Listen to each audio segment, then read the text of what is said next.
Hey everybody, this is Carlos Azalar, founder and CEO of G2 Esports, former professional gamer, and wonderful bodybuilder, as you may have known. Of course, you know me for that, pretty sure. And you're watching Dankan's channel. Thorin, my man. Enjoy. Okay, this is going to be episode 2 of our European-focused League of Legends talk show, Elitists United. That's the name of the show. You like that? So that's not bad, is it? Not a bad it's okay. It's okay. It's okay. Okay. Obviously, like to be fair, actually, Grabs, who was the guest on the first episode, he's not actually that much of an elitist. To be fair, he actually doesn't really fit the theme. He actually is more of like just a reasonable person who has tempered expectations for his own team in his region. So obviously we had to counterbalance that by bringing in sOAZ, who absolutely is an elitist in every sense of the word. So this is a guy who literally, his team could have won Worlds, and he was still just like, I have to play every fucking game. And if I'm not playing every game, I'm out. And they were like, no, but what if we work as like a team and have a whole rotation? We could win Worlds next year. He's like, no, it's not good enough for me. It's me or him. He pulled the Afro move. He actually pulled an Afro move, a confirmed Afro move.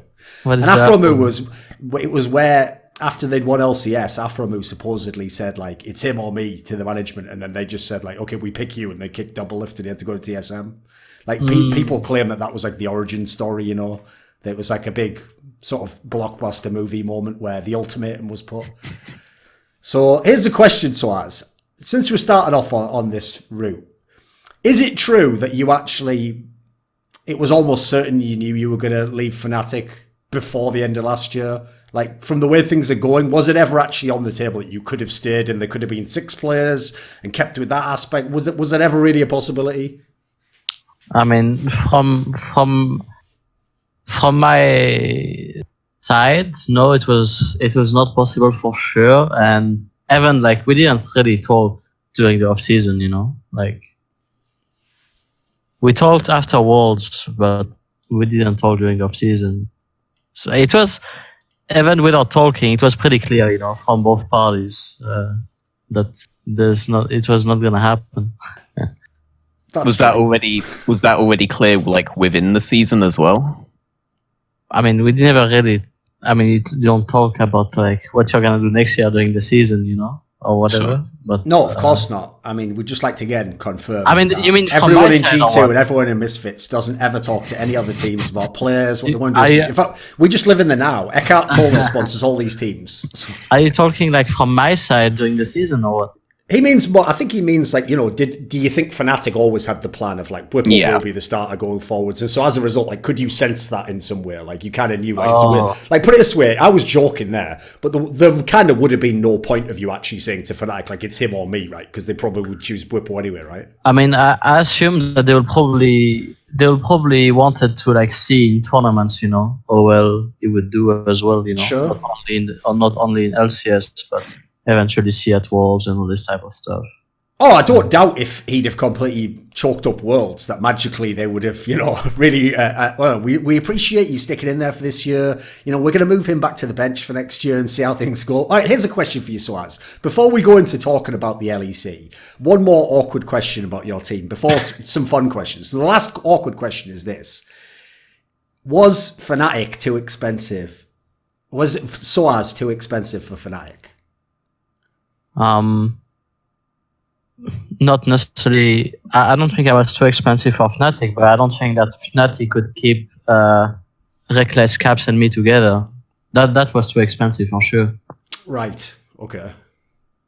For people who don't know, like, part of money coming into Europe over the last couple of years is that it has become like what is now just called the LCS, the NALCS, where the star players and the more tenured players sometimes get a lot more than some of the other players in the team. So it is logical, I guess, that you can't keep all these big names when they're all, in theory, would be bid for very heavily by other teams.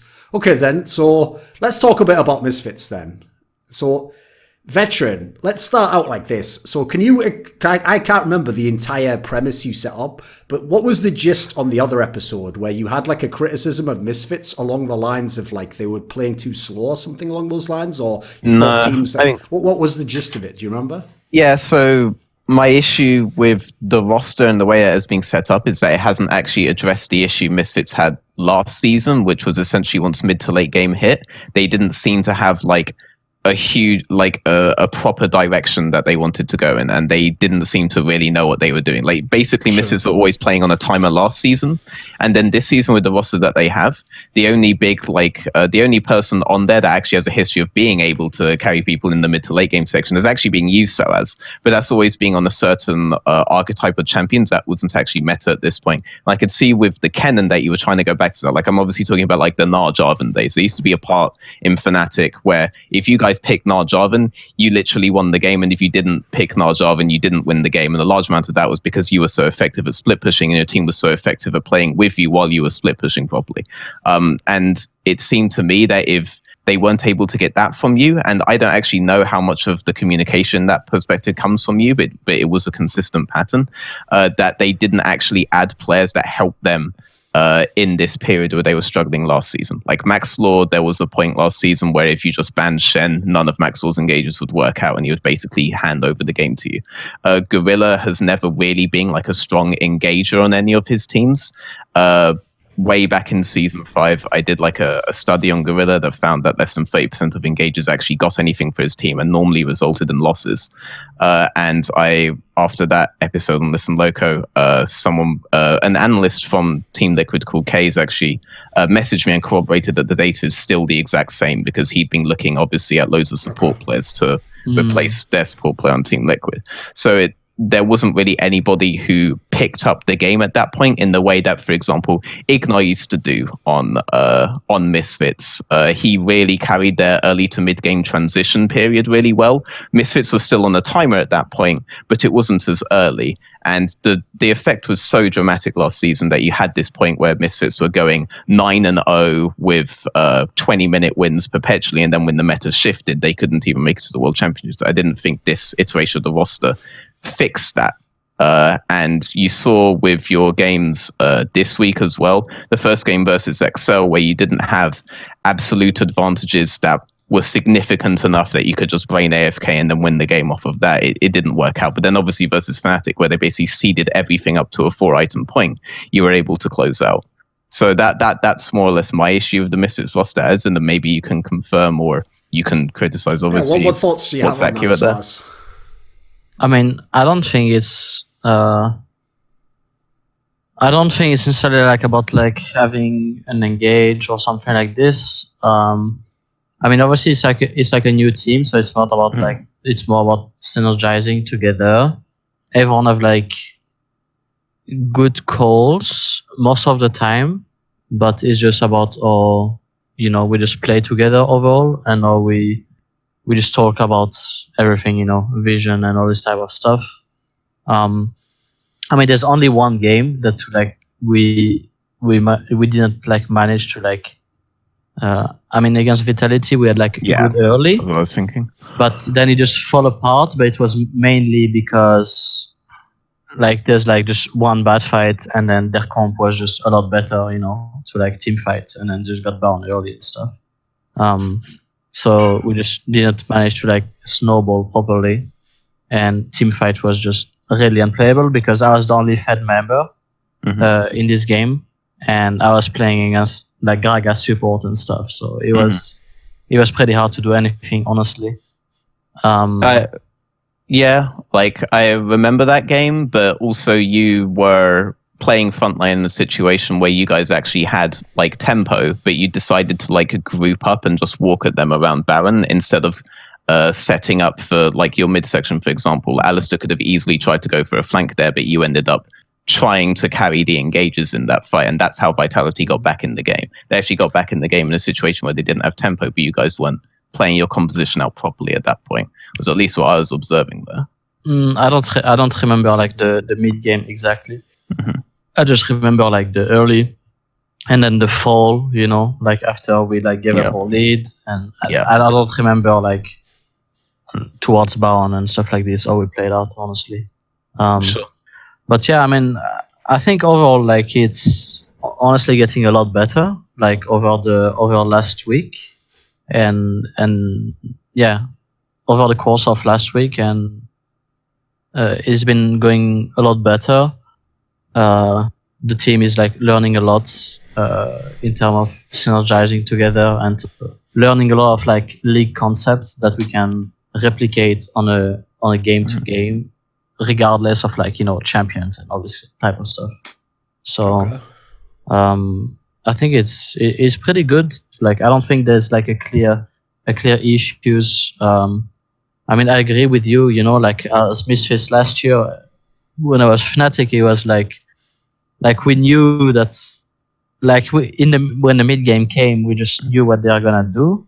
Yeah. And I think their issue last year was not the same at all as like an issue that people think we might have right now or whatever. Like their issue last year is that they are just not creative. Like they are just like trying to play League of Legends by the book, but not that great either. So they are just like really not being creative. You knew that they will never like force bound or create picks or like do anything like that.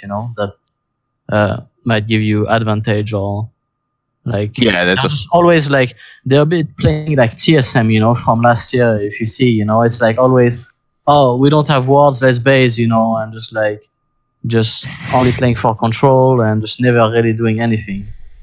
That's how I felt that Misfits was, and right now I think we are pretty creative with like playing the map.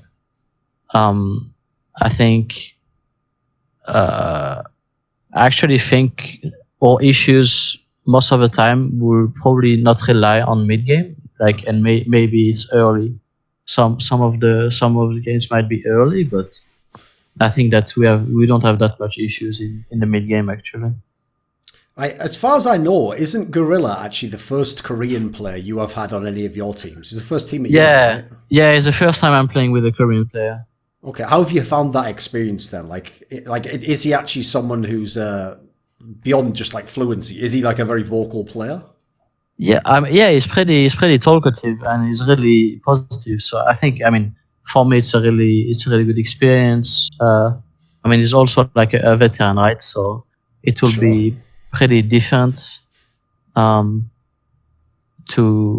play with like a rookie Korean or something like this. So it's also I told Misfits, like if we pick a Korean, it will be someone that that I knew about, or type of player like Gorilla. Gets your seal of approval. Yeah, exactly. Because if you think about it, like, people will probably be shocked to actually hear that stat that you've never played with a Korean, because it means that all the things you've accomplished in your career has just been only playing with European players. Like, I don't know if anyone from NA is watching, but you don't actually need to import Koreans. You can actually just make a good team in your own region. That's kind of true, right? I honestly think, like, you could make really sick lineups of like a mix of NA and EU players too. Sure, yeah. Like, you can make so many really good lineups of European NA players, but yeah. I feel like the problem there is you'd be recycling a lot of the NA players though. Like I can imagine a couple of NA players that would be really sick on EU teams, but I can imagine so many more EU players that would be sick on NA teams. So you'll end up like with you, for example, other than Double Lift, what other AD carry in NA would you want? Europe, because I think you can have 2 NA players, but not 3. Yeah. You know? You got to get that. So it's got to be Björnsson. I think you can have like you can have like 3 EU players and 2 NA players, and that could be sick. But I think like 3 NA players, it might be hard to create. Sure. Okay. Anyway, then staying on the LEC. Here's a question. Okay, let's start talking about some of the other teams in the league, because we'll talk about your team, but being as you've played most of the other top teams, we can just talk about your team in relation to those teams. So let's start off with the big team in Europe's obviously G2, with the big super team they tried to make in the off-season. Right, here's the first thing I want to know, sOAZ, is I noticed in all their interviews, they were given like the usual vibe that people do when something's a super team, like, oh yeah, we'll win all the scrims, it's so easy. But then I do notice that when I asked some other people about like how the scrims were going, so I can't remember what show this was on, someone just said like, yeah, but they've already scrimmed like 2 teams, like they weren't scrimming all the other top teams. So had you guys actually been playing against G2 before the LEC began? Yeah, we played a few blocks. Like we didn't play them like every day, but we played them a few blocks. Yeah. What have your thoughts on them overall been? I think before LEC started, they were good, but I wouldn't say they will go like 6-0 or 7-0 stuff like that. And I think like week before LEC started and then onwards, like they have been really, really good. Sure. Right, what do you think then, Veteran? What's your current take? What do we update on G2? Okay, so G2 right now look like the strongest team. I do think that they look stronger than Schalke. The only bad thing about G2 right now is that occasionally their lane assignments aren't that good. But since they seem to be the only team that is consistently backing on tempo, it doesn't seem to matter. Like versus SK, for example, there was like a period where it looked like SK were actually doing pretty well, but purely on the basis of G2's back timings, no matter what SK are doing, even if it would theoretically be a better lane setup, just because they didn't understand this aspect of the game, G2 was able to find the opportunities to come up ahead again. And if any player on G2 comes up ahead, they all have players that can be incredibly clutch in a variety of situations. So it's really impossible, even if you get like an early lead, like we've seen happen twice on G2, and both times have actually been like lower tier teams that have had to be creative to do it. So it was XL and it was SK. They've been able to bounce back every time, and I think that so long as their understanding of the game in this aspect is as strong as it is, it's pretty impossible to beat them. Also, it seems that you can make like any team with caps and win from any point in the game. It seems quite strange. Like the XL game is obviously the one I'm thinking of, and he did really well in both games this week, including the SK one, where they quite clearly were trying to target him. But you can always rely on someone on G2 being able to maintain their advantage, because people have to give up something in the early games versus G2 right now to get an advantage in another lane, it seems. Like the grouping that SK did on the bottom lane, where people thought that they actually would have a chance to win this game, actually gave Wonder 2 backs for free that got him to the point on the Victor versus Kennen matchup, where Kennen just can't really do anything to that anymore. And you already had LeBlanc in a situation where if she doesn't get really far ahead, it's really difficult for her to match in side lanes versus either the matchups that she is up against later on. And SK took the right decision to send Kennen back to the top side given this, but because they had a poor back in their midsection, they weren't actually able to get the proper setup that they needed. And even though G2 were in a worse lane setup, they actually had tempo. So G2 were able to get team fights that were favorable to them and win the game again. So even if you're giving up stuff to try to take a significant advantage in a lane versus G2 just understand the game on a better level and will always come back. That seems to be what it's like playing against them right now. And that's pretty shocking given that they are playing with like Perks, who's had to roll stop to AD, and he appears to be fitting that like a glove right now. But he is playing with MickeyX, and MickeyX, I think, had the best performance of any support player this week, for sure. He seems to be really hard carrying that lane on occasion, and then once Perks is fed, his mechanics are just really good. Right. Yeah. So as obviously you guys haven't played G2 yet, it's in like 2 weeks from now. Well, you at the moment they're the best team in Europe, right? I think they're the best, yeah. But I don't think like they are too far from the rest, honestly. Like, I think we have a few things to fix ourselves for sure. Mm-hmm. But I think we are like, honestly, we are not like too. I don't see us being like too far from them. Maybe maybe in a.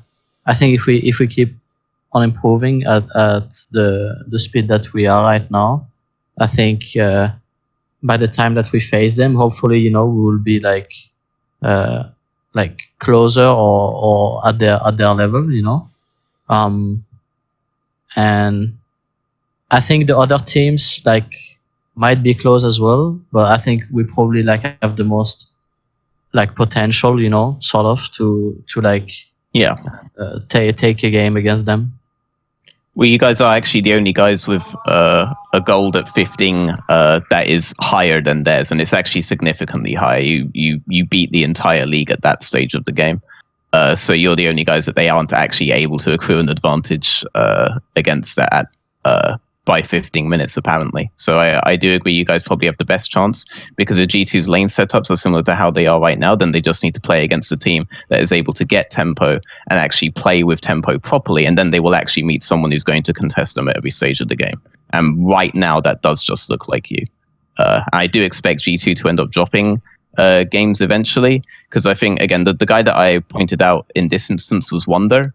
And it was very much that last season as well, or last split even, was that you could basically always guarantee that Wonder, like a rock, would somehow find ways to get ahead in his lane, and that they would be able to play out the lane setups with him, regardless of whether they were poor or not, because he actually always understands when to back in the correct situations.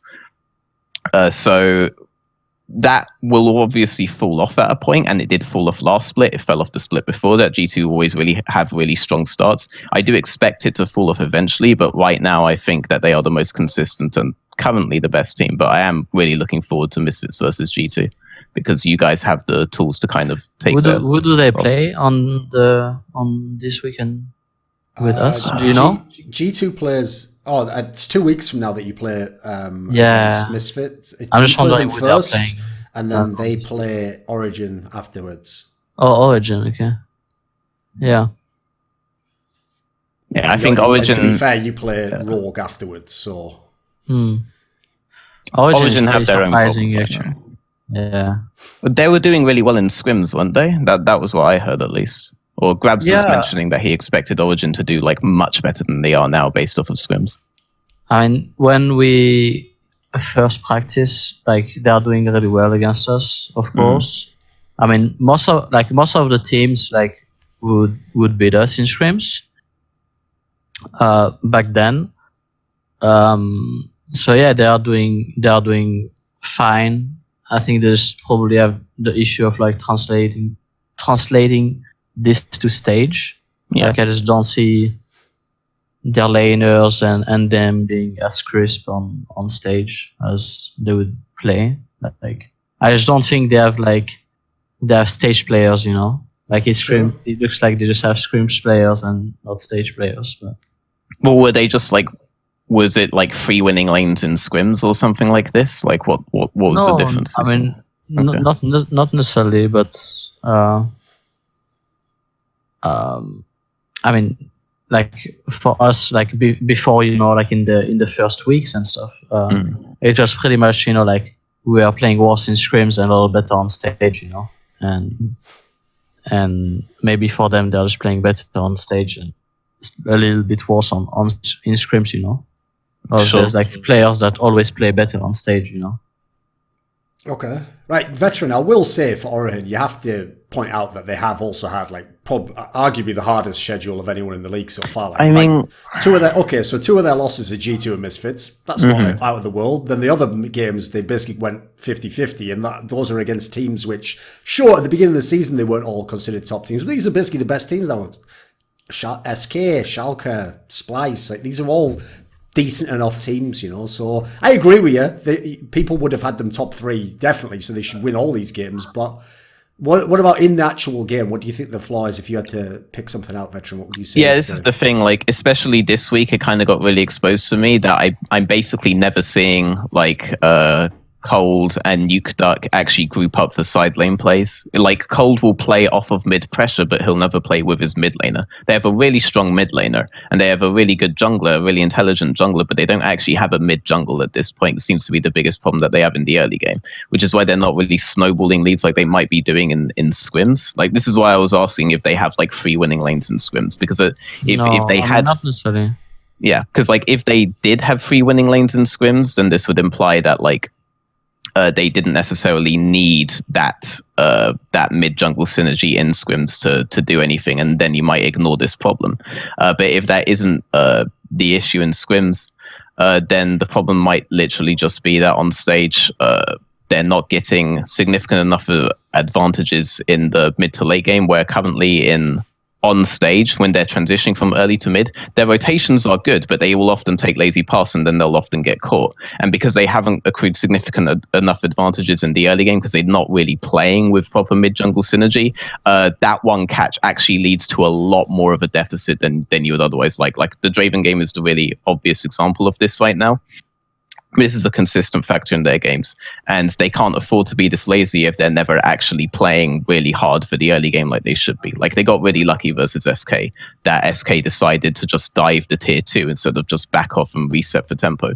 If SK had literally just backed off of the tier 2 and hadn't dove it, then they wouldn't have gotten the comeback, the Sheriff wouldn't have gotten the triple kill, and they wouldn't have had anything with which to win that game. So they're not accruing significant advantages enough in the early game. They're not playing well enough to actually do that. They're not playing a proper strategy to do that. And with NukeDuck, that's been kind of like a consistent thing.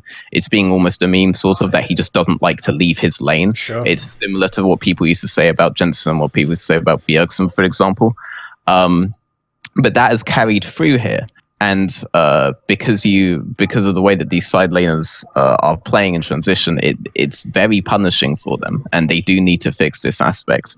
Otherwise, they're literally just waiting to be really disciplined coming into the mid game, but then they're not going to have any advantages. So any victory that they will get will end up being played out slow. You know, they're not like Misfits, they're not like G2. These teams are being very proactive with their mid jungle.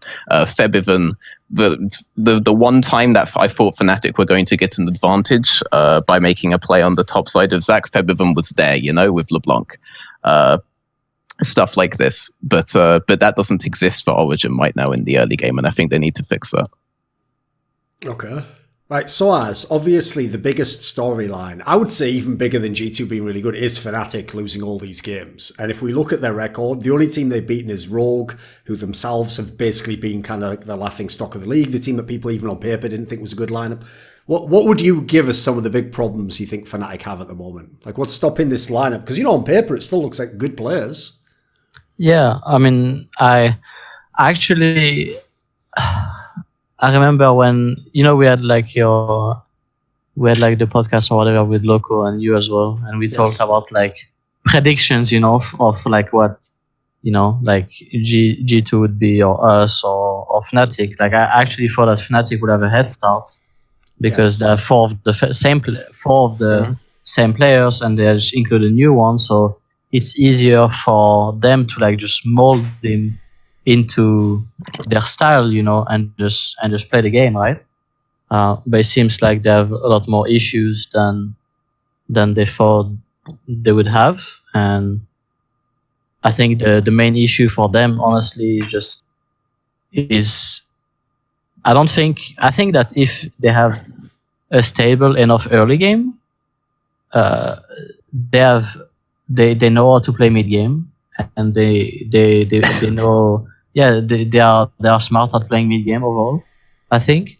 And most of their issues is just synergizing early. Like, it seems like laners, like, I mean, like for our game, you know, like their draft was really terrible, you know, like they picked 3. I mean, I think it was losing bot, losing mid, losing jungle, and top is like contestable matchup inside Yogurt, really. Mm-hmm. So they're like, you know, almost losing everywhere. And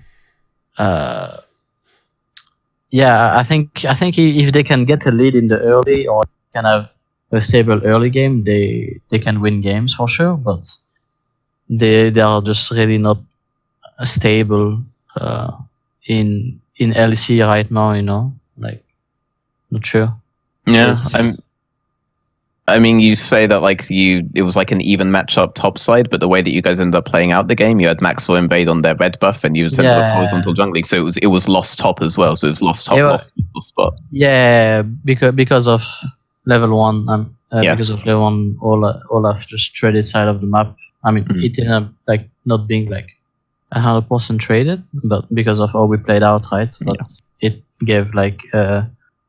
Even though we didn't gank it, it gave an advantage to top lane for sure. Yeah, I mean, Bwipo can't play out the lane like he'd otherwise want to, and you got full control of it.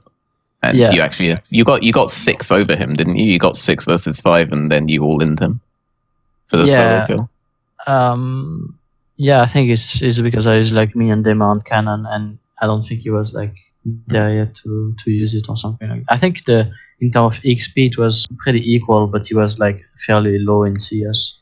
also something that you do that Whippo doesn't do, and this is like the big difference between the way you and Whippo were playing out this weekend, is that in situations where Whippo has tempo and bounces, on his recall, he'll do everything he can to save TP, even if he gives enemy top laner like an advantage. So in the XL game versus Prophet, he got a really strong back off Urgot versus Aatrox.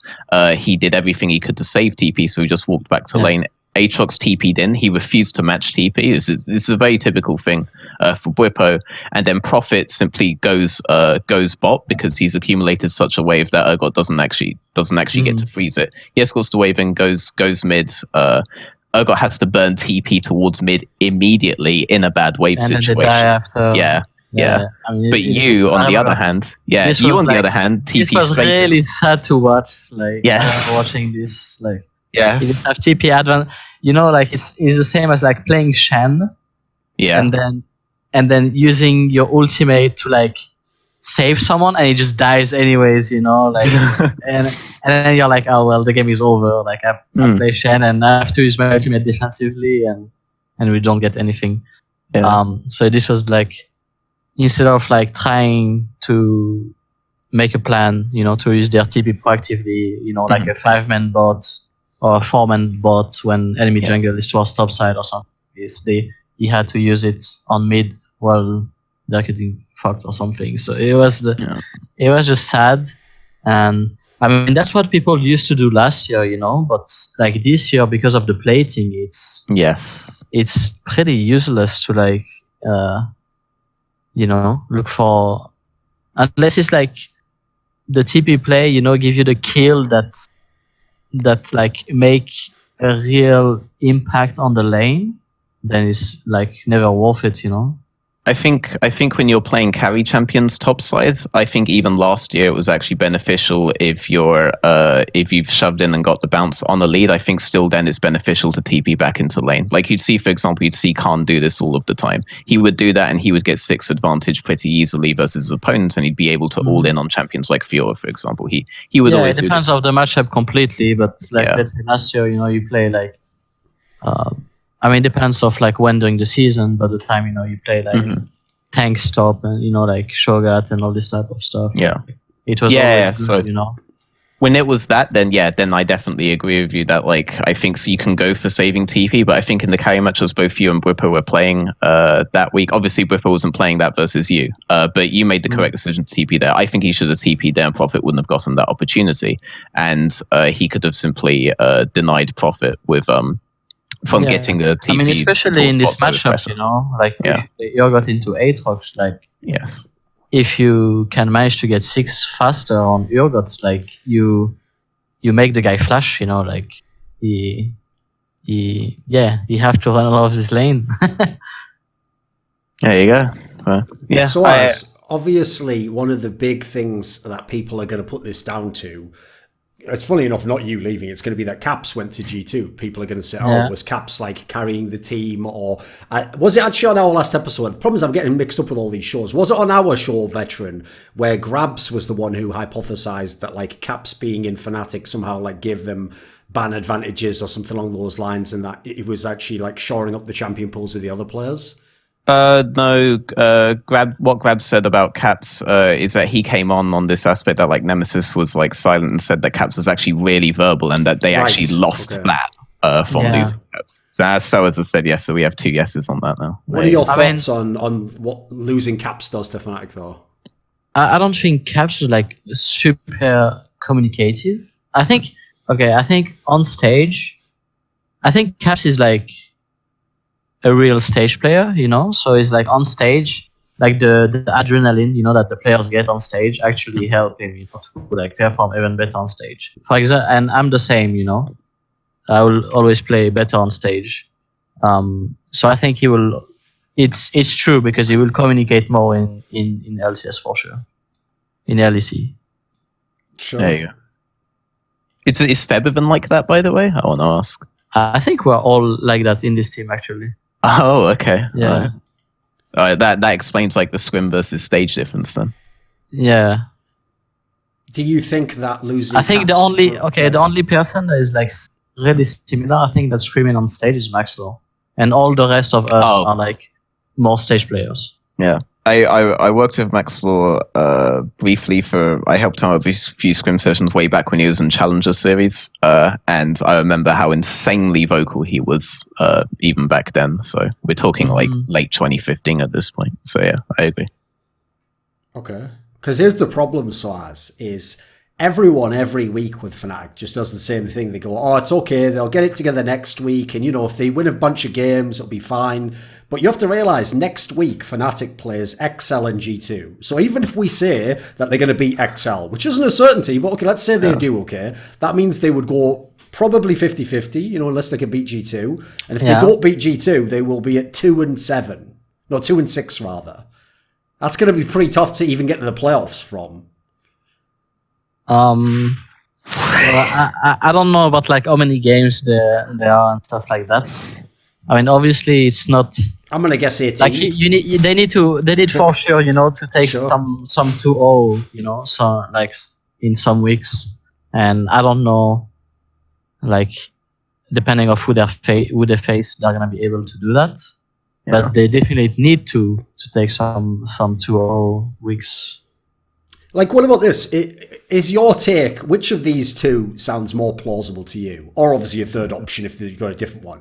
Has the LEC actually, like, leveled up? Like, are all these mid-table teams just way better than we used to have relative to, like, last year, for example? Or has, like, franchising and all these new lineups actually, like, reset the level, and that's why everyone's close? Which of those seems more plausible? Or a different answer if there's something completely off the wall? What would you say? I mean, I think a bit of both. Like, it's always like this, you know, for Spring Split, right? Because with all the roster changes, and then so both in the sense like it's new rosters, and I think in general, like the middle of the pack from this year is gonna be better than the middle of the pack last year. So I think LEC. Like with the, you know, there's like a lot of new players that are pretty good and have a lot of potential, and they're playing good on stage, you know. So I think by a summer, like by, you know, end of spring, summer, like the most of the teams in LEC are gonna be pretty good, honestly. Okay, what do you think, Veteran? Yeah, I think when it comes to Fnatic, there are definitely a lot more lanes that can challenge their laners. So if you spend this much keeping Reckless, for example, but then Upset and Ignar get champion combinations like Kai'Sa Fresh that they're obviously going to be really strong on, your bot lane is not going to be like that focal point that you wanted it to be. And because this Whippo TP thing could very well be like an early game plan that they have, for example, that they really want to play around bot side, and therefore he needs to save his TP irrespective of the kind of matchup that he has, then decisions like that become a bit less viable if your bot lane is being contested more and more than it would have been beforehand, because I think Whippo is mechanically really strong. And then obviously in mid lane, if Caps was a much more vocal element than Nemesis was, then maybe you're in a situation where Nemesis isn't saying what he actually needs in the mid lane to help out. Because, for example, Senkuk's got a really good back off on him in the early phase there, and that seemed uncontested to me. I remember in like the first week, there's like the same situation, no? Where like Whippo, I think, saved his TP and then he TP'd on bots. Yes. And they got a kill on enemy support, no?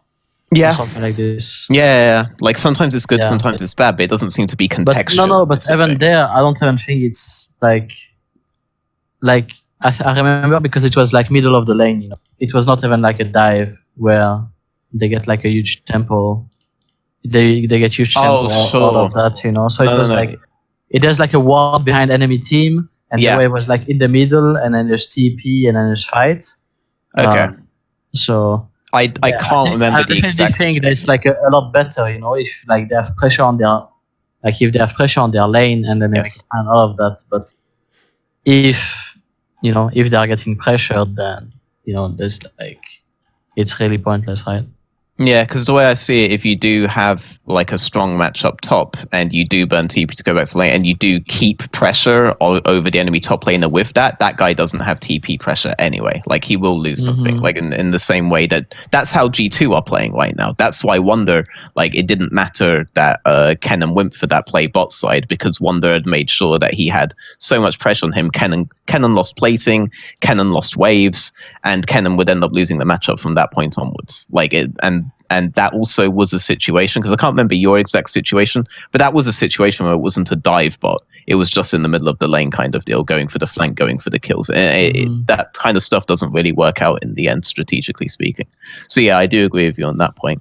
And this whole like their early game plan is really predicated on a lot of these places where they actually do give up tempo for what would seem like a decent gold lead, but actually has huge ramifications to the game that aren't really that positive for them.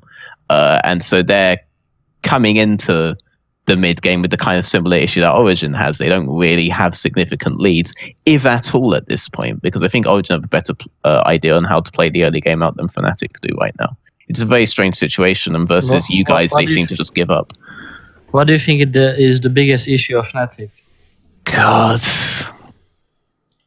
It's problem is, really it feels like difficult. the other way around, doesn't it? It's like it's easier to list problems they have than the biggest problem. Yes, that is the thing, though. Like, all of these issues in the early game seem to be like plan-based, because they'll do this, and then when they hit mid to late game, they're dead laning a portion of the map again and saying, we don't care about this tier 1, we don't care about this tier 2, we're going to group up and we're going to take Baron control, and then we're going to try to fight you around here, or we're going to try to fight you on your red side jungle. And that's worked out for them on some of these games. Even when they've been behind, they've won fights by doing this.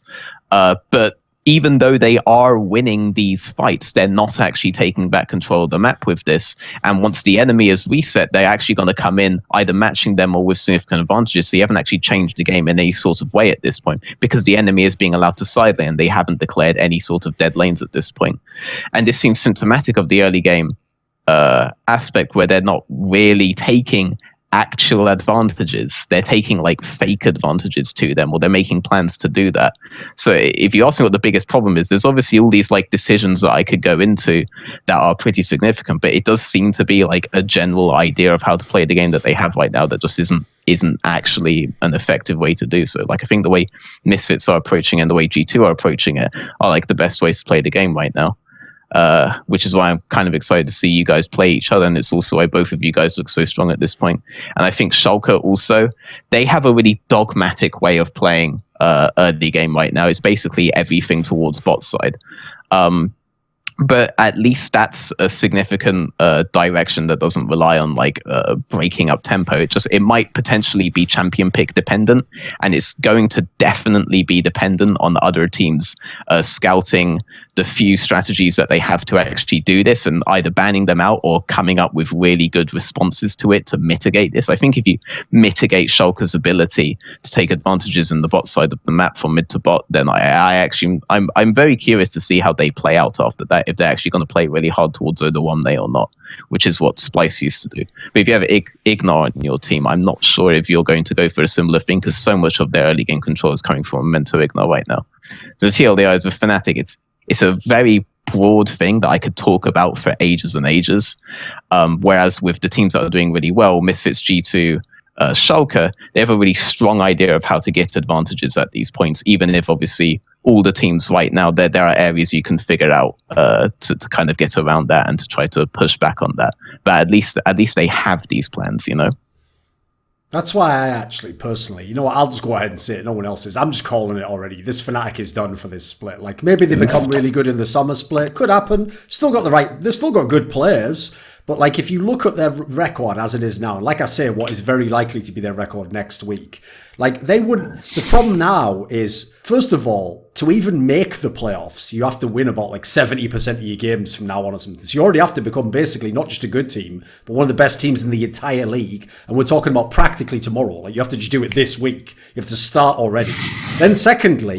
That's already now. Here's the thing: on paper, that's not impossible. Yeah, they should become one of the best teams, right? But then the other problem is the question I asked you guys there about the relative parity of the league. If this was a year or two ago, okay, maybe you could do that. Maybe you could become one of the best teams and get, you know, like 7 out of 10 wins. Maybe you could do it. The problem is now it's going to be so hard to even get. Even if you're one of the best teams, you can still drop a game, one of these best of ones, to so many teams in the league now. Like you look at some of the mid-table teams. Like Splyce is mid-table. These teams can steal one game, and in Fnatic's case, you basically can't lose any games in that scenario. Like you have to kind of win all the ones you get on paper, and maybe steal one from a Misfits or something. You know, like it's not there's not kind of nothing given at this point in time. So, and finally, the other aspect is this might sound like a weird secondary point to make, but if you're in a team where you're like, the worst case scenario if you're in Fnatic normally is like, oh, things are going really bad with the 4th best team this split. It's like, that's not even the scenario. So I also feel like players who are used to just winning all the time, they're the players who have the least ability to deal with losing. Like, actually, they're the ones who are going to lose their shit. Like, a player who normally has an up and down split, okay, he knows some wins and losses are going to come. This team, like you already saw about how they reacted so badly those first few weeks. Like no interviews, like media blackout, no comments. Like it didn't really look like even they thought they were going to come back. They did interviews. It was only like for the first week. Sure. But it was not like, I mean, you know, like when you go to LEC or whatever, there's like, it's interview request, you know, and then you can accept or deny, you know, and so yeah, I mean, it's not like they didn't do interview. Like I remember, like I think my point there is like Joey did one. Yeah, Joey did. Did one. Yeah. Joey did one. A bunch of players like did interviews after that. Sure, eventually. But my point on that one, sOAZ, is it's not whether you even say yes or no to the interview. It's like the reason why it looked like they said no is because they themselves had no clue what the fuck was going on. They were really worried about what. And the last thing you want to do then is come out and publicly start speculating about, you know, who made a mistake or what's going wrong. Whereas actually, I think it's the opposite. If they'd have been sick in scrims and everything was looking perfect, and they just happened to have a bad week one, you know, something went wrong, someone had a bad game or one off. I think that's where you would do an interview, and you'd be like, right, well, we lost the fucking games. So let's win the interview. Let's go in the interview and give all the good reasons as to why there's no problem, you know, settle the scene. Like, to me, it wasn't like the saying no to the interview isn't the killer move. It's like what it implies. So when you add it to all the rest of the stuff, I'm worried for this team, mate. I think they're in bad shape. Especially because I made this joke in the past. Here's the big problem I have with Bwipo, right? Is I've only seen Bwipo play in the best team in Europe. I've never seen Bwipo play in the shit Fnatic. So I remember when I always give this example for everyone who kept telling me that, like, what are you talking about? Bwipo's way better than sOAZ. I just told them, go watch week 2 of the Season 7 World Championship, and you tell me that Fnatic's like stacked with star players, all fucking clutch and all this. They're garbage. Like, look at that. One guy playing Gnar had to carry the whole fucking game, otherwise they'd been out of Worlds. It's a joke. So it's like, I've seen you do that when the team was bad, mate. I've never seen Bwipo have to put Fnatic on his back. So I'm not saying it can't happen. He's a very young player, but you can't, these things are like, if you have a guarantee like that, you can't assume someone else is going to get to that level. I would say versus EDG at the World Championships, actually Bwipo was like a real big focal point for Fnatic. I will say that much. Just because we've been even me, because I've obviously been criticizing the way he understands TP in the game, but he did play really well in the EDG series. This was a series where Caps was basically out the game. World, sure, yeah. This is a series where Caps was basically out the game though, and the first game, Bwipo was trying to play it out like normal, and then the second, third, fourth game, they were like, okay, Bwipo, you are the rock, and upon this rock, we will build our victory. And they played really hard around him. They dead laned it for Caps. Caps played in pockets that Bwipo created for him, and I thought they played really well. But overall, I would agree with you. We haven't seen Bwipo play not on a team that has Caps behind. I think Bwipo is always like, Bwipo is always gonna play. Is always gonna play better with not like, you know, like, I'm not gonna say Caps, but, you know, players with this type of player, you know, like what am I thinking? Like, you know, like he would play really good with, like, you know, like Caps type of player, and then Janko's type of jungler, and then Upset type of bot lane, you know, or like Hans. Like he just like he have a really aggressive style, right? So he wants. ideally you want to pair that with like, aggressive team or team style, right? So the issue right now is just I think they're I mean, it feels like bot lane is a bit not in sync that much, and also mid and jungle is not in sync as well. And then I think top lane. The way I see it is like, if the 4-man is not working that well together, then it kind of looks bad as well, right? Sure. I agree with that, but there are still decisions he's making that. Yeah, I mean, of course, there's more to it, right? I'm just saying, in a normal world, like if the 4-man is doing poorly, then usually top lane will do not that well either. Sure. There's actually a lot to what sOAZ is saying here, because Broxah actually, I believe, went out and said straight up that nobody is like asking to be played around at this point. And he was saying that's making the job really difficult for him. I will say, by the way, like as I said earlier, I'm actually not flaming Whipple here. My point is like what Fnatic do not have, which in the past they have relied on when their team's been a bit shakier. Like my actual point in Whipple would be like this. It's not what he has done, which is like so terrible he's the reason they're failing. It's what he hasn't done. Because if you think logically, with the way the offseason went, so they lost sOAZ, but they already had Whipple as their starter. They lost Caps, who was the best player in the team, but replaced him with a rookie. And now they've still got Reckless, but Reckless wasn't even being played through most of last year anyway. So it's like, logically, the one lane you'd hope would be really amazing would be Whippos. Like, I can give Nemesis a while to figure it out. Reckless, I mean, who knows where Reckless has been the last year, but whatever, he did his job. Fair enough. So it's like, I'm not flaming Whipple, but I'm just saying, all those Fnatic fans out there who thought like, oh, it's just guaranteed. All we have to do is do this, replace Caps with this guy. It's like, you had a lot more than that to do, and you always did. That work was always ahead. It could eventually look better if you had like a really good synergy with Broxah, but I don't think any of the laner have like a really good synergy with Broxah, at least for now, That's also why I wondered though. That's why, like, maybe he said, was Broxah did he have some sort of special connection with Caps or something? No, not even really. I don't think. I mean, like, what do you mean? Like in-game like connection or? Yeah, because I mean, look, mate, at Worlds people will call him Broxah the best fucking jungler in the world. Yeah. What did the skill vampires get in the Fnatic? You let him in, didn't you? When you were on the way out, you left the door off the latch and the fucking skill vampires got in, didn't they? I mean, it's like it took us some time, to like get to be a really good team, right? So they just need to like work on the basics and all of that stuff. And the issue right now is them losing a lot might affect the way that they think of what they have to fix, Like they might really like overthink things when they need to probably, just talk about what's the most important. Here's the one bright side if you're in Fnatic, right? At least we don't have the old Super Week format, because your split would already be done already. Like, remember when you used to play like 4 games on week 2? It would be over already if that was the case. They'd already be out in the fucking... whatever. Lord. There's still time. Right, let's wait. Yeah, go on. I do have to ask before we move on from this Fnatic topic, though, because there's like one person in Fnatic that we still haven't talked about. The coach, maybe? Yes, you've been there with the young buck Dylan, sort of combination of Dylan's on Schalke, which is characteristically for a Dylan team doing really, really well in the regular split. And I want to remind people this has happened before when it comes to rosters that Dylan has set up. They're normally really strong plug-and-play rosters. But, okay, you have something to say about him. There's also Case, Okay, so Kaze was a really strong part of Fnatic last split then, because he's with Team Liquid. I think towards I don't think not that much in spring split, but I think towards summer and a big part during Worlds too, I think. Okay, what did he do? Because as far as I had heard, he had like a really good scouting system in place that basically made it impossible to hide Smurfs from him.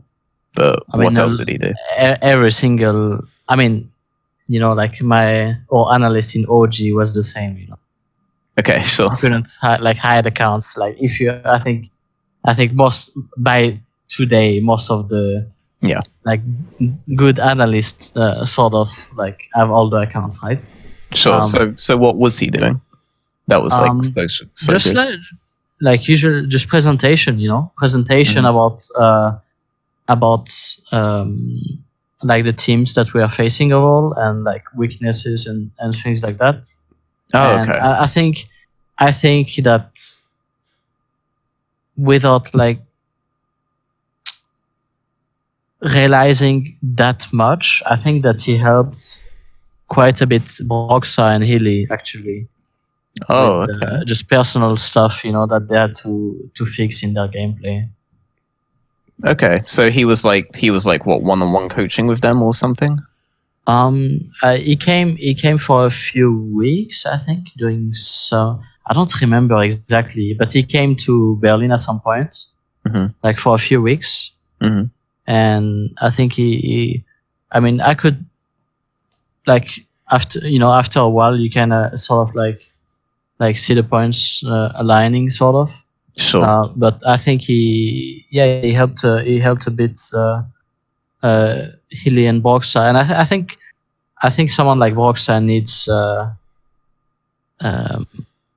needs like someone to like guide him, sort of. Okay. Like, So the question then is obviously, is this a big deal that Young Buck doesn't have these now when it comes to his approach to coaching teams? Like, do you think Young Buck needs something like this? Or do you think it's going to affect their development? Or I mean, I have no idea, because Young Buck have only been in winning teams as well. So. yeah, sure. But you were very quick to point out like K's and stuff. So yeah, because I think because he's like one of the people that left as well, and I think he was like he did a good job overall, while he was there at least, because when he was not there, I couldn't see. Maybe like he did stuff for the coaches, and then the coaches told us, but I don't know. Oh, if it was okay. from the coaches or if it was from him, right? Like I have no information. Sure. Oh, okay. All right.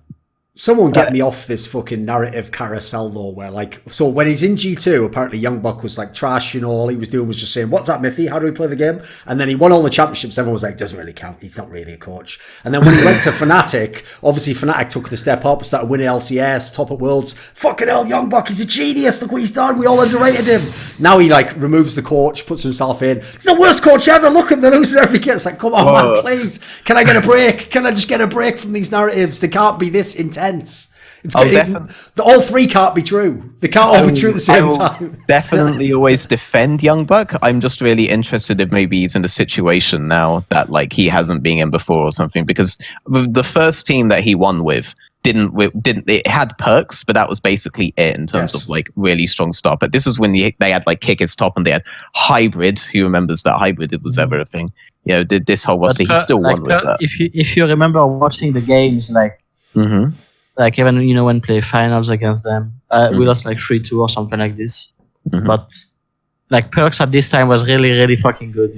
Like I remember that. Sure. Yeah, but I also also remember. I fondly remember Hybrid, because if it wasn't for Hybrid, there would have been no H2K top 4 at Worlds. So shout out Hybrid. That's all you ever did in your career, mate. Get carried to a fucking LCS title. You were all right. You played like 2 champions and then just get forgiven, kicked out of the team. So you were better in Skype than on the server, if I'm being honest. But whatever, fair play. You did it. Oh my god. He was all right. He was okay. I was trying to make this link forever and I forgot about the Forgiven Hybrid OG thing, actually. Yes. That was where the Skype group first came up. That was where the existence of the Illuminati Skype group, which runs LEC, was first understood. Yeah, you remember? That was the first story. And of course, the first person to get truly triggered. They did, but the fans didn't know, though. Yeah, okay. Right, okay, before we go then, since SOAZ has to go in a bit, we'll continue after. Here what we'll do, we'll give you the choice, SOAZ, right? You can pick the last team we talk about. So who do you want to pick of the other teams? Who's interesting to you? In what teams? All the other teams that we haven't talked about. Who would be an interesting team to talk about at the end here? Maxlaw, what interesting team should we talk about? Besides, LOL, you're getting ganked! There we go. Besides Fnatic, we talk about... Actually, out of like the decent teams, or like... we talk a bit about OG, right? So. Yeah, we talked about OG, G2 and Fnatic. What about this? I'll give you a choice. Schalke, I guess, Schalke is... there we go.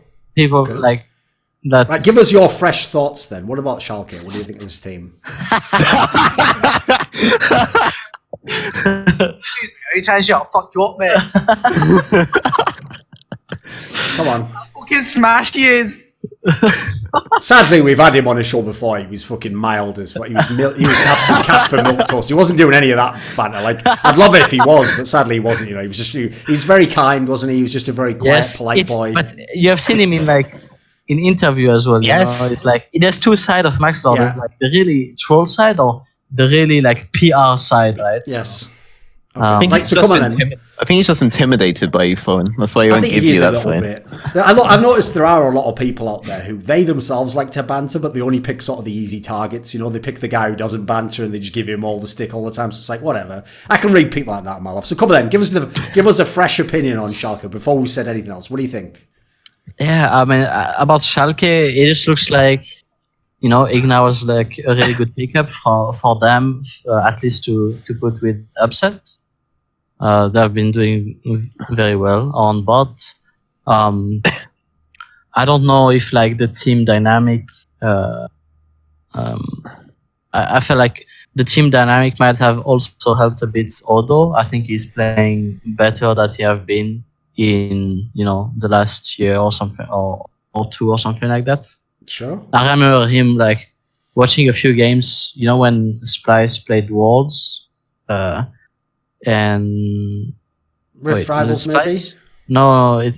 You mean when he was in H2K, maybe when he was at Worlds? Oh, it was H2K, yeah. Yeah. When he was H2K, and I remember like him and Jankos were playing super well, and it was like mid and bot that was not playing that good. And and after like fast forward like after that, I thought he was like still like a good player, overall, but there's like something lacking. And I think that he have been playing better, at least this year. And, like I cannot really know like the reasons why, but I think he's playing pretty good. I definitely on the other topic want to get in on that because I thought that he played really well this weekend. And I do actually think that one big thing is that the reason that he never really looked weak is that actually his jungler, so thank God Max wasn't here right now, is actually playing around him properly. And there was something that you were saying earlier that you think that like old Misfits wasn't very creative. I think current Schalke are actually very creative. So like in the Splyce game, for example, there was a scenario like basically any time where Odoamne had to have jungler topside so he could fix his wave. Memento was always there irrespective of anything else. So he's playing the Olaf matchup. You have a really strong clear on Olaf, so he wasn't like pressured into immediately going to like a camp respawn or something. And you could tell that Xerxes had assumed that Memento had gone straight back to bot because he'd been clearing his camps from bot to top at that point. He'd figured Memento had gone straight back to bot for a camp respawn, but Memento actually went straight towards top. So a scenario where Odoamne would otherwise be very vulnerable to a gank, Memento was actually there already with Predator. So when Xerxes went for the gank, Memento matched that, they bounced the wave, Odoamne is now safe again. So the way that he was playing with his jungler there was actually really... You don't really know whether it's because he is more confident in his ability to like eventually call for jungle, or if it's like... Or if it's the jungler synergy, right? Yeah. So I figured you would say this. It can be either that he's more confident in his own ability to like call for good timings, like good timings for jungle to be there. And before he was more lazy about that. He wasn't sure if it was gonna be like the good decision, or maybe his jungle was not like 100% in it. Like there can be a lot of reasons. So I'm not calling one way or the other whether this was definitely on Odo. I'm just saying this has definitely helped him get through the early laning phases, the way that he's playing with his jungler. And I figured he might come in on that because you were in a similar situation in the XL game this week where because you leashed towards topside, Expect was getting a lot of bounces off, and you were basically stuck between a rock and a hard place relative to your wave that allowed Cagewell to get a lot of ganks off on you. And Cagewell was actually quite creative on that as well. Like when he burned his ultimate and burned your flash topside, he cleared camps and then rotated back around towards topside.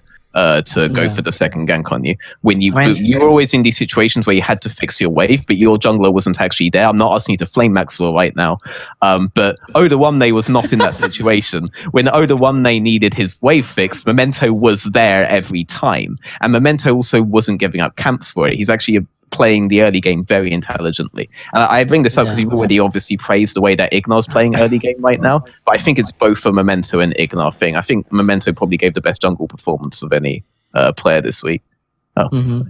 So, yeah. I actually think that guy, no one's talked about Febiven right now, but I actually think Febiven was the only mid laner that gave like a consistent performance across both games, even though obviously one game didn't go so well. He performed really strongly in that game, and the second game, I think that his roams prevented basically anything Fnatic wanted to do to get back in. So just quick shout out there. Because no one's talking about him. In the bad game, like in his defense, I mean, it's not like in his defense, because he didn't need to, right? But when we picked off the Gragas at level 1 against Vitality, like he took W level 1 on Galio and the guy was already dead, right? Because if like the guy's face checkers with no E, right? So he's just dead. But he took W on Galio. So I don't know how much it impacted his lane, but I just knew that he took W. It's hard being a fucking professional League of Legends player, isn't it? Oh, yeah, sorry, I pressed the wrong button. So the start of the game's just broken for me.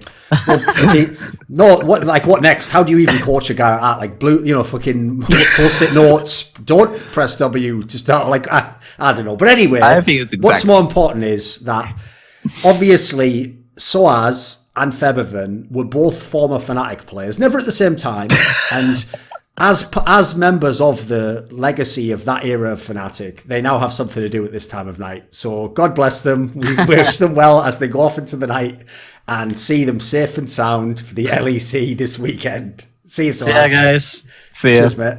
Actually, let's just talk about the Schalke topic then, because obviously that was like a very brief version because sOAZ had to go and we had to quickly just get his thoughts. Oh, yeah, sure. Right, here's a question for you, okay, Veteran. Because I have to say, like, bearing in mind this team is literally ranked number 2 in the league at the moment and have a very good record and, everything's looking great. My vibe from this team kind of makes sense at the moment. Like, I'm not as surprised once I've seen them start winning. Like, they look like a team where they just got everything out of the players in their team with nice team balance. Construction of the team all looks good. Few players are back in form that weren't before. Like, it's like when they even got people like Odoam there. My point I made to people was like, players like that, it's a bit like getting Mithy into OG as well. It's like, in a way, what you're doing is, as opposed to when you get a young player and you gamble that he's going to get really good, you're taking someone who was very good and just gambling that they get back to a good level. So it's kind of like, for a team like Schalke, that's a great pickup because, you wouldn't get a player like that if they were in peak form. So you have to take some gambles. But what I'm kind of getting at here is, like, with them being near the top of the league now, it does feel like this surely levels off. Like, they look good, but first of all, there's a lot of other teams haven't really got into peak form yet. And then secondly, as good as they are now, it feels unreasonable to expect much more from these players. Yeah, So are they kind of what I'd call like a placeholder top team? Like, they're there until someone else gets good enough and then they'll be, fourth or something. So this splits vitality basically is like kind of what you'd be comparing to. Or last year you had like Misfits have a similar like really strong start where it was they had a really good system. Basically, the thing that unifies all these teams is that they I think have the Misfits analogy is a good one because obviously they were a decent team, but they also didn't have the superstar players and they weren't going to have like the best player at even 3 positions. Never mind 1. Yes, and but even then, way back then, you could see that, for example, with the Misfits when they initially qualified, once Baron came up, they didn't really know what they were doing, but they had a direction. That's the thing. They were a really strong plug and play team that had a really strong direction in the early game. Vitality had a similar thing with the whole level 2 gang, level 6 thing. We went over this a little bit with Grabs. Schalke's thing right now, though, is a bit better. They are definitely one of those plug and play teams, though. But I would compare them more to like Dylan's team before Fnatic, which is Immortals, rather than anything else. Like the big thing for me, like I was saying with sOAZ, is that Memento and the way he's parving is really creative relative to top side as well as bot side. So I don't think that this is a team that you can, like Vitality, just figure out the early game of and then destroy.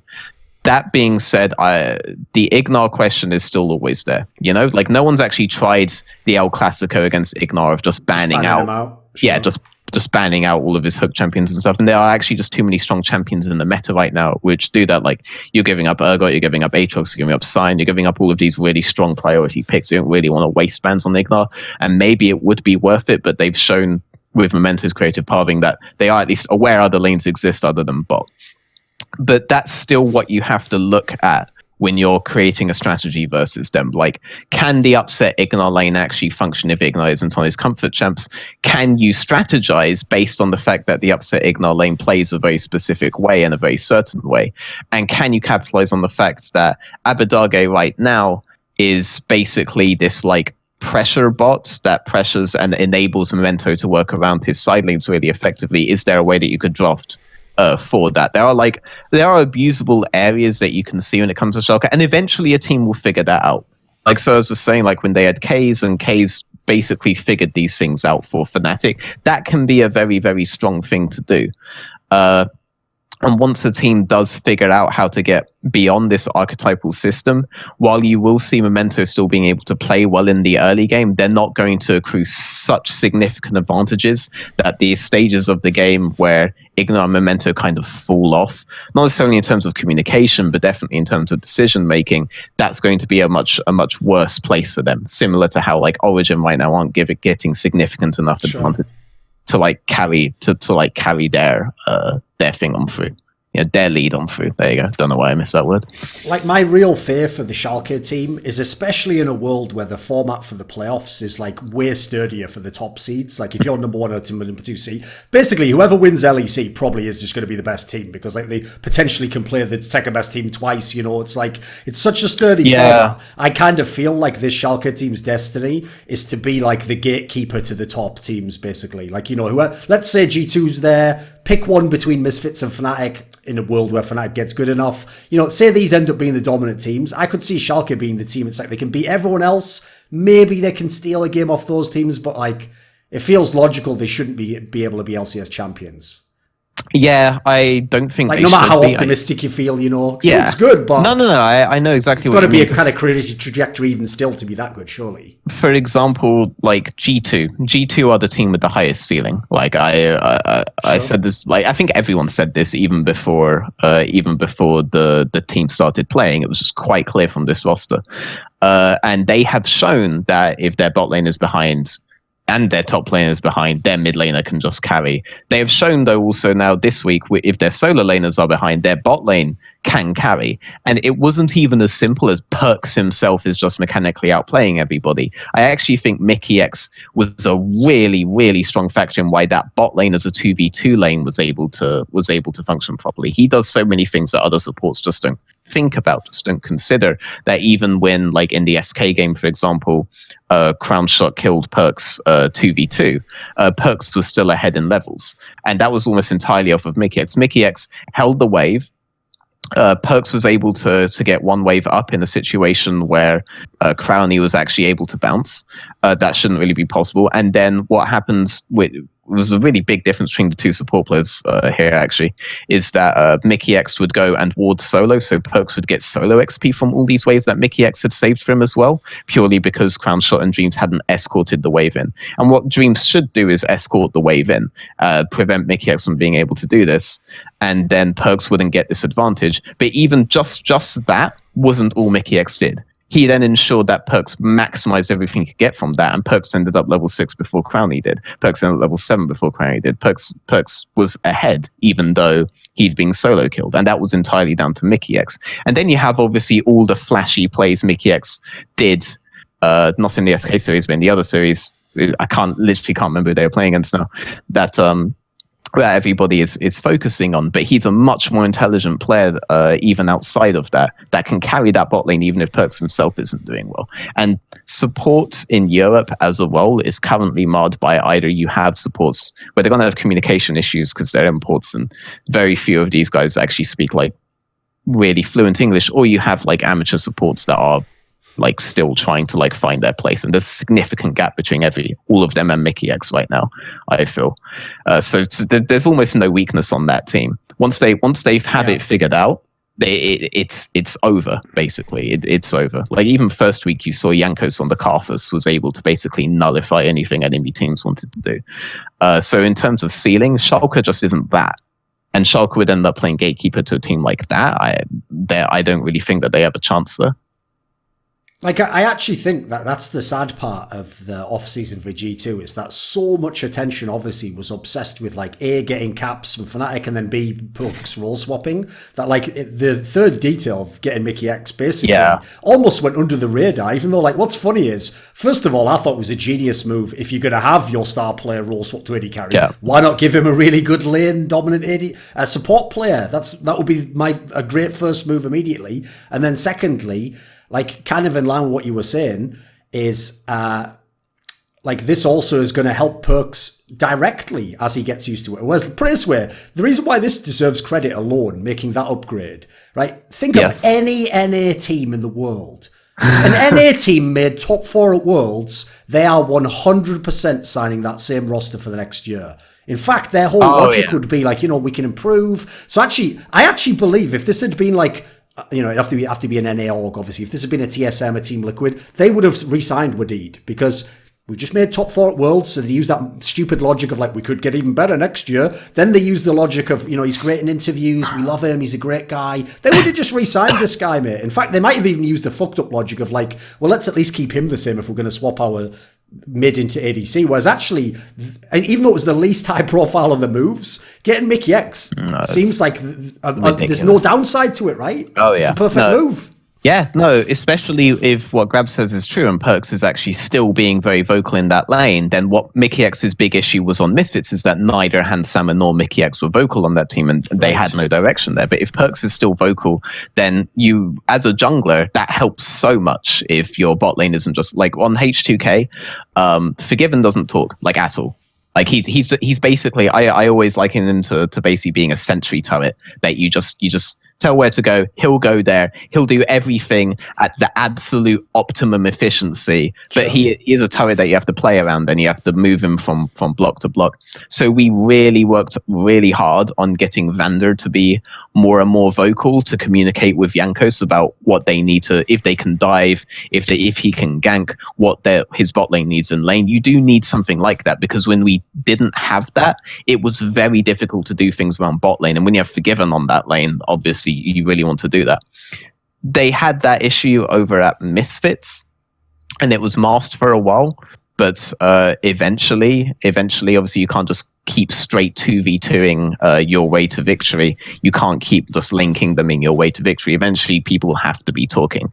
And if you're mid-section, or because it was Misfits, they would very often put their AD on the side lane, isn't talking at all, and your jungler doesn't know what people need if situations have changed, then you're gonna come up with a lot of issues that you just don't have on G2 if Perks is really that vocal. Perks essentially enables MickeyX rather than the other way around right now.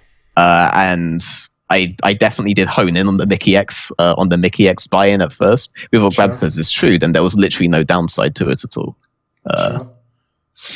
All right, what about the Vitality team then? Because they keep winning as much as it's easy to look. Like, what's funny is they're a team in the offseason. It looked like, well, this is an easy one to call, mid-table team, maybe have the odd chance at something more. Yes, the table has yet to settle yet, but it's looking pretty good so far. Yeah, I mean, okay, let's be fair. They did win one of those games this week against Rogue, and it didn't look that good. It's so obviously to look at like the kill board. I think it was like 14-3 at one point. But it was legitimately something in those margins. You had like an 0-4 mid, an 0-4 AD, an 0-4 support. It looked pretty and then you just have Cabo Shard 1-on-1 top. And Cabo Shard's 1 death looked monster imp, by the way. Like there was no reason for him to keep pressuring that way. If he could have literally backed off, given his jungler was bot side, and they knew enemy jungler was top side, and the wave was coming into him, there was no need for him to be up as far as he was. But even with that just one mistake that Cabo Shard did, he was at least still a rock on 1-1. And then they won because Rogue don't have any clue what they're doing whatsoever, no matter what. Because you can imagine they don't see the gold. Like, we see the gold totals and we know it's way closer than people think it is.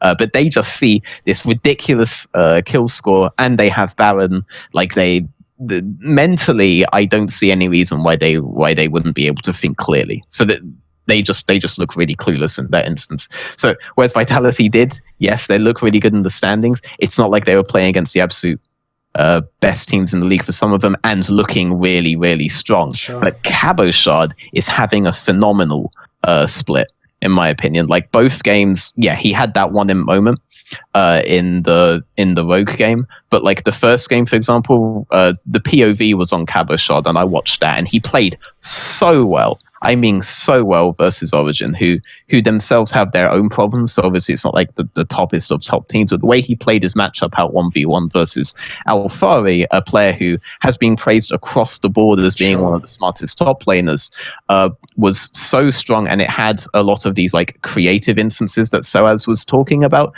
Well, I think they were just like aptly correct decisions, given that you know the range that you're playing against when it comes to Alfari. And I think so long as they have this kind of rocket in Cabochard, and he didn't always used to be this way. He used to be a reinvention. Yeah, he used to be a player that you had to play around non-stop. He basically tried to be like the European Marin, just going forwards all the time. Or he tried to be. People used to call him the White Hoonie, for example. Like, he was trying to be that. But to me, Hoonie's the White Hoonie, but whatever. That joke might be too edgy in the modern day. I think it's a pretty good one. I might edit that one. We'll see. but the way that he's playing these days, you can leave him island, and that island will be dominated by Cabochard, and they will always have this focal point. So like we were getting into with Grabs last week, it's only become more true now that you just need one other lane to win, and Vitality look incredibly strong. And oftentimes that will be Jizuki, who keeps getting LeBlanc, which is one of his favorite champions, and which is actually very strong right now. Most games are a LeBlanc matchup of some sorts, and LeBlanc does win most of these matchups. And their bot lane, obviously, again, looks like a weak point. That was how it was last split as well. That like their bot lane, they could be sturdy, but obviously sometimes they wouldn't perform that strong. But sometimes the games that they will pop off, and if Mowgli plays around it properly, then you're gonna have two winning lanes on Vitality, and then mid lane is over if both side lanes are winning as well. So they have a lot of good tools at this point. If someone cracks the Cabochard paradigm, and if anyone cracks it, it's probably going to end up being Schalke, the way that they are playing around top lane right now. They don't play specifically towards it, but I don't think Cabochard will have as many opportunities, and I think Odoamne is playing rather intelligently these days. Then it's going to be them. But if you crack that, or if you just crack like Rogue did, the fact that they're like mid and bots aren't these like rocks, and then you don't play it out like absolute idiots, then you have a shot versus Vitality, and that's a much clearer picture I've just given to you on how to beat Vitality than how to beat any of these top teams. So whereas they look really strong right now, I do still think that they are going to end up being like a 4th, 5th place team, right? Rather than like a top 3 like they're looking right now.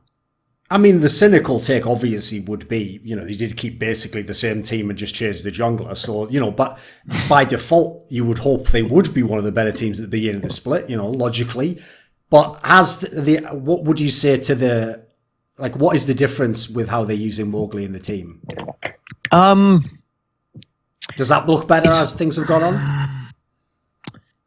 It's really difficult because my opinions on where the strength of Vitality's mid to late game have kind of changed over time. And it's looking to me more and more that the reason that the bot lane has remained as stagnant as it is that potentially a lot of these calls are actually coming from Attila. Okay, I prefer the name Mini Treeplex, but coming from Attila as opposed to maybe coming from a jungler. And that what you may have had beforehand was discord between the jungler and between Attila. And maybe I'm reading too far into the way that Split has gone and certain things, but it looks to me that so long as you have a jungler who's willing to like play to the areas that Attila kind of wants you to play to, rather than play to the areas he wants to play to himself, you're not going to come up with the kind of like discord that that Vitality had in the summer split when they first looked to replace Gilius, or in the late spring split where they were starting to have issues. Sorry about this. But yeah, so when it comes to replacing Mowgli, it hasn't had as huge of an impact as I thought it would have, because I don't think as much of the strategy came from Kikis as maybe I was thinking beforehand. Because you have to remember the way that Kikis was playing on his Polish team, which began with an I, and I can't remember the rest of the name now. It wasn't like Illuminati, but that keeps being what comes up. I'm very close within the ballpark there. That came second in the EU Masters. He had some pretty bad games in the group stage there. Really bad decision making from Kikis. But as it went on, it seemed like they had really strong plans coming in versus the teams that they are playing against. And off the basis of those really strong plans, Kikis knew what he was doing, and these flaws weren't as apparent. And he had like a pretty big improvement, as did the entirety of that team, over the course of that tournament that led them to the finals.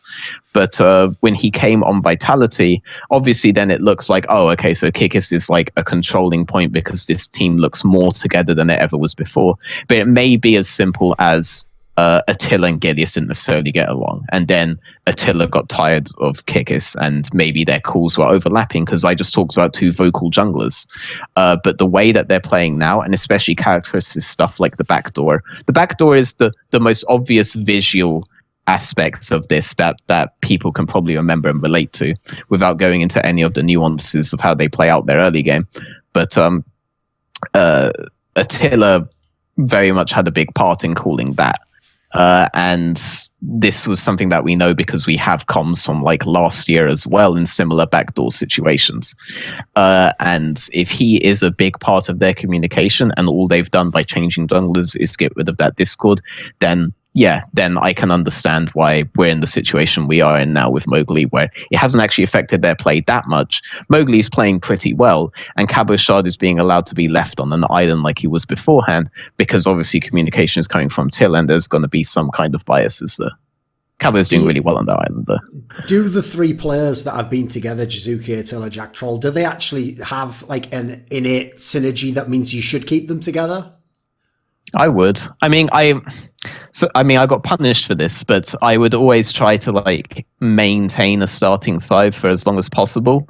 I did somewhat get punished for this last year, but there is something to be said of when you have five players that you know work well together. You want to avoid a situation like you had with Vitality, obviously, where they ended up replacing like their jungler over and over again, which could potentially have been to Discord in the team. Again, that's pure speculation. I don't have like a read on it, but I don't have like insider info on that. Sure. So I would try to keep Jizuki, Mini Trupax, and Jack Troll together for as long as I could. I would try to retain as much of that roster with Cabochard for as long as I theoretically could. And this is the reason why we all thought that, for example, Fnatic would do really well. Because characteristically, the teams that come straight in from Challenger, while everybody else has done a roster reshuffle, have been the really strong ones, the teams with minimal changes. The old H2K roster, they didn't do so well initially, but after their 0-4 start, they had one of the strongest splits of any team. They had the strongest split of any team if you discount their early start. Misfits, when they arrived, were just beating the shit out of everybody, even if they had clear weaknesses. Vitality, when they came in with that pre-existing synergy, destroyed everybody. So we expected that to happen with the Fnatic roster, but Fnatic has become kind of like the exception that proves the rule rather than like a challenge to it, in my opinion. The more we learn about how much of the structure was predicated on caps. And this is another reason why I'm starting to change my mind on how I think the communication system may vote in Vitality, is that they clearly haven't lost this direction. So clearly they didn't lose a communication source in the way that Fnatic did. It can't have just been coming from the jungler in that sense. Right? Yeah, it can't have been. And we do know that Attila can be very vocal. It's being mentioned by players in interviews that he's being vocal, not necessarily this split, but in splits beforehand. And we've seen it in mic checks as well. So it would also explain why you'd get a level 2 gank towards top side, for example, from Gilius, but then top would have been ignored last year in favor of, on Jizuki 6, you'd be making hard plays around bot lane. That was the Vitality way. It would explain if the vocal aspect was coming from bot side, why it was like this. Right. So, yeah. Since you alluded earlier, when we actually started talking about Vitality, obviously to the fact that they almost lost this game to Rogue, and when you were talking earlier on about profit and that scenario with the top lane. So we've touched on Rogue a little bit, specifically focusing on Rogue then, right? So this is a team where normally I would go ahead and say, if people notice the way I structure these shows, when a team is like dead last and they're losing almost every game, I usually do give them the least attention. There's the least to talk about, almost everything's probably going wrong usually, right? Most people didn't even have any expectations for Rogue. Like, when I look at the team, I just say, right, fair play to whoever got the LEC spot. That was your job. Like, you did mission 1, getting a good team, that's a ways down the road. I mean, they came in last minute, all the rest of it, There's a lot of reasons to why they wouldn't have a good team, but is there actually something to talk about here? I mean, does the fact that they could have won this game actually hint to any kind of bright spot on the team? I do want to say the 2 last-minute teams were Splyce and SK. Rogue were not a last-minute team. Rogue were one of the initial teams that got in. And the behind-the-scenes buzz is that they got in because they actually helped acquire the State Farm deal with Riot. And I obviously am not sure exactly how much truth there is to that, but that is what I've been told by very respectable people behind the scenes. So they weren't really like a last-minute thing. They have structured their roster around the worst aspects of Roccat, because I think the big strengths that Roccat had last year were Memento and Loskeran, and they appear to think that Hiku and Prophet were, which blows my mind. But the way that Prophet played out his top lane matchup in certain games has been really strong though. And the problem is that outside of that point of Prophet being able to pressure out his top lane matchup and actually playing side lane out properly, the rest of his team has no fucking clue what they're doing when it comes to the mid game. And their Wadded and Hiku will try to make things happen in scenarios where they don't even necessarily need to make things happen. They won't be leaning towards the correct side of the map. Prophet seems to very much want them to go like 4-1 and play around him. And if you do so in the correct way, you can actually deny Baron control in specific scenarios, but they're just unable to execute on these sort of things. You have these really rushed engages from Wadded where sometimes he ints, or you have these mispositionings from Hiku where he gets caught out and he ints, or instances where he thought he could get a pick and then he's just dead. And the real person who's suffering in all of this is Senkux. I think Senkux kind of deserved a bit better. I think he gets like a lot of flack. And the problem is that right now it would be very difficult for me to make an argument that he isn't the 10th place mid laner on the team. But the problem is I've seen the way that he has played the game out on other teams beforehand, and I know he can be so much better than this. But on a roster like this, it's very difficult for any of them to start shining. So Prophet's basically the only one that you can really look towards. And then obviously with Kikis, the early game has just quite frankly not been there like it was on his previous teams. It has been there the way it was Illumina, the way that it was on Illumina in the group stage, for example. So it's like I've seen this aspect of Kikis before. I would still believe in Kikis because I've seen the way that he can improve once he's on the team with direction, but maybe necessarily you shouldn't expect the direction to come from him. So yeah, TL, the other rosters is a complete waste dump. Sometimes Prophet looks like a shining light, sometimes he doesn't, and the team doesn't really play around it properly. Sure. I mean, the funny thing is, I don't know if this actually is the narrative anyone else carries for Kikis, because like I said, it's like the joke I made when sOAZ was on. Like the narratives are just as bad when it goes around Kikis, because Kikis is only either the fucking savior of a team or pure trash. Like people act as though he just keeps flicking that switch on and off. Whereas from my perspective, he's never been an elite jungler. Like it's clear to me, every team I've watched him in, even when they were at the best, he never looked like, in isolation, I'd have put him on an all-pro team. But sure, I'll give him credit. At least he looks like someone who is decisive. Like when he wants to do something, he just does it. And people won't realise that actually is a fucking pretty thin on the ground quality to have. There's a lot of people who, when they play at the pro level, would rather not make a mistake than take a gamble and make the decisive play. No, I know fans wouldn't realise that, but that's like a big problem. I've been with junglers like this, where they simply just won't do anything because it's like, oh well, they have stopwatches, for example, so I can never go for this dive when it's literally a 3-on-1 dive at this point and stuff like this. Like and you can't. There's an aspect of that is purely personality, and something that I'll often say to people is that probably you can fix personality in the long term, But personality is not something that you're going to fix this week, and you have to understand how that's going to affect like the rest of the team over time as they keep losing while you wait for this one guy to go. Like, you're going to see the darkest aspects of the rest of your team, you know? So being decisive or not being decisive is such a monumentally difficult thing to fix. This is why I would put faith in Kickers, because he is decisive. Like, when he was inting, you know, he was turbo inting because he was the wrong decision, but he went for it. It was all or nothing. And these are really good. These are already better aspects of. This is also why I had some faith in Gilius and why I wasn't surprised that Gilius. Yeah, makes sense. Because he is very decisive. He isn't a pussy about these things. He was absolutely a worthy member of the Alpha Squad that were the initial Vitality roster. So I absolutely agree with you there. I guess I'm more or less correcting my own statements about Kikis recently, where I put forward that potentially he was like a big focal point because their strategy changed. Maybe it wasn't necessarily that their strategy significantly changed, though it definitely did improve with him there. But it may be that the comms were decluttered in a sense, and that certain decisions that were considered beforehand but were never really acted upon properly, Kickers was far more malleable to. Because Kickers has been on teams that have changed identity and that have improved. So quite clearly, if you have a player like Kickers, he'll be far more malleable to what it is you want. And if what you want is the correct thing, he'll play it out properly.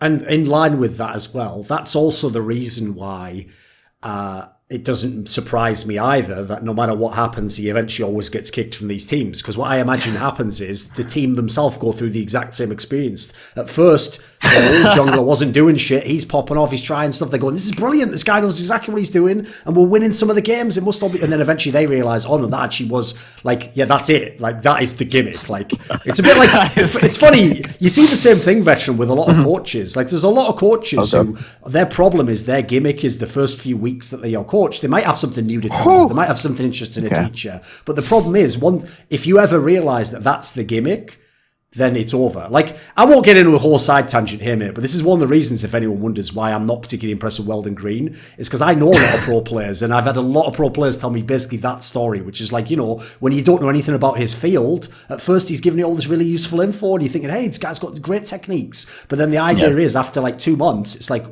that's it. That's all we're really doing. Yeah. And here's the thing: I will say, pro players themselves can be ignorant. You know, sometimes they don't know where they're still benefiting. But that was kind of like the gist. So it's kind of like that in the jungler sense. You know, the point is, in the short term, you get the benefit, but that can't extend forever. Like, it's just a short term benefit. So then again, I don't necessarily know that the solution is recruit a Korean, but that's a separate topic entirely, right? That's neither here nor there, Veteran. I did see though that at the very least, and you probably would enjoy this, that when Darshan was praising, like he singled out the coaching staff as being the reason that they improved very recently. Okay. He basically only talked about Irian. And then at the very end, he gave like a side note to Weldon Green. Sure. So I figured you might like that, or you might enjoy that. Not a surprise. Right, what about this then? So what about the Splyce team? Yes. Because obviously, like, part of the problem Splyce is going to have, I'm going to tell everyone in this team, the whole split, you're going to have this problem, is like, even if you've changed players, in our brains, we still think of Splyce last year, and it was such a train wreck. It's like, no one's willing to forgive that yet. So is this new one actually more legit? Is this actually a decent team now? Splyce last year were an improvement over the year. They weren't bad, but they were the ultimate gatekeepers. Like, when they were third, you knew the LCS was shit at that point in time. Then when they went down, you're like, right, that's it. The teams have gotten decent in the summer, you know, like, it's not even being harsh. That really is the world that we're in, you know. There is absolutely truth to this, though. Like, the problem with Splyce, as I perceived it last year, was that they were essentially playing out their mid to late game as if it was solo queue. And then when it got really bad, they were playing their early game as it was solo queue as well. And you had Xerxes not playing for like advantages or lanes where he can potentially get tempo for his team to actually play around with. But he was basically playing to secure lanes that were losing. And then how this translated into late game is that they would counter engage, but they would never actually play to sides of the map that had tempo. They were also very often just dead laning with a slow push, which is a very solo queue thing to do. Whereas in competitive, North American players and teams watching this are going to be very confused by what I'm about to say. But in competitive, if you see a slow push lane from enemy tier 1, you're thinking, oh my god, I'm going to get like 4 waves of XP here for absolutely nothing if I just oink around. I don't have to be here. But Splyce are thinking, oh yes, he's going to go and collect these 4 waves of XP eventually. Okay. And what they forget here is that they're losing all of these minions the entire time. So it's completely worth for this guy to group and defend off of whatever push you're doing, and then he'll go and he'll take this wave and he'll be like, thanks for that, and then he'll group back again. Like it's this was a fundamental issue that they had last split. Right now, they have a very similar thing going.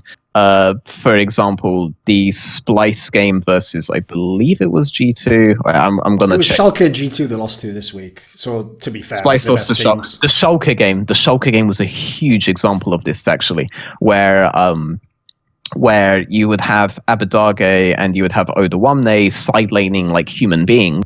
And you would have situations where Splyce were just forcibly grouping. Like they would 5-man mid for a mid tier 1. Schalke for this entire time were fixing side waves properly. Right now, the way that the game is, if you have a lead, you basically have to crash the waves into the tier 2 for them to bounce back. And if you don't do that, they're going to be in a really weird freezing situation. Okay. But Splyce basically completely ignored these waves, these side waves for a while. Odoamne and Abadage don't. They end up level 15 versus level 13, level 14. Memento, because he's not having to group up like Xerxes, ends up a level over as well. Because he's getting either solo XP or he's only getting 3-man XP, whereas Xerxes only at this entire game either been getting 2-man XP or 5-man XP. So you have 3 members of Schalke with level advantages, plus all the gold that they just got from these pushes, plus the fact that they get to now back while enemy has to catch and fix side waves.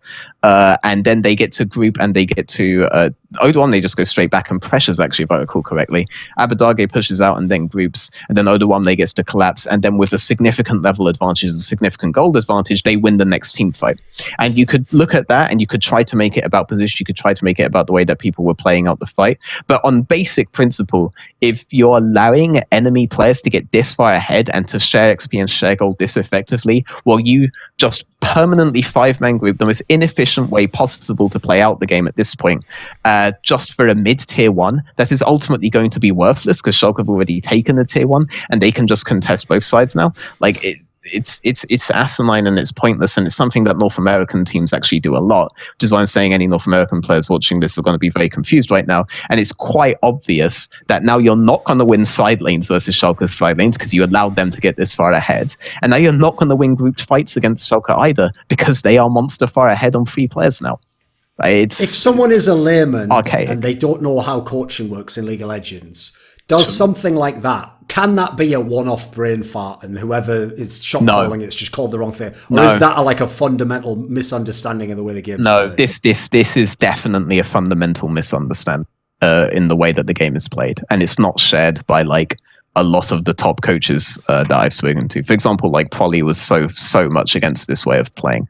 And obviously I learned to play the game from him, so I'm obviously going to agree with him on a lot of these points. But this is definitely a fundamental. You do not get these types of groupings unless they're not being addressed, or they are being addressed and they're being addressed improperly, like these things are being encouraged. One of these two things is happening because this is a systemic issue that Splyce have had for 2 splits now. They look more like a North American team than they do a European team, and this is why they'll end up 3rd place at best, because while other teams are trying to play the game properly for tempo, if you are constantly just collapsing, counter-engaging, forcing as 5 and praying that the enemy 3-man is going to int, stuff like this, and they do fuck up, it can look quite good for you, and you can snowball that maybe into a Baron that then mitigates the level advantage that the enemy has gotten, stuff like this. But if they're not able to do that, i.e. once teams have actually gotten really good, then it just looks really bad for them, which is a shame because Vizicachi and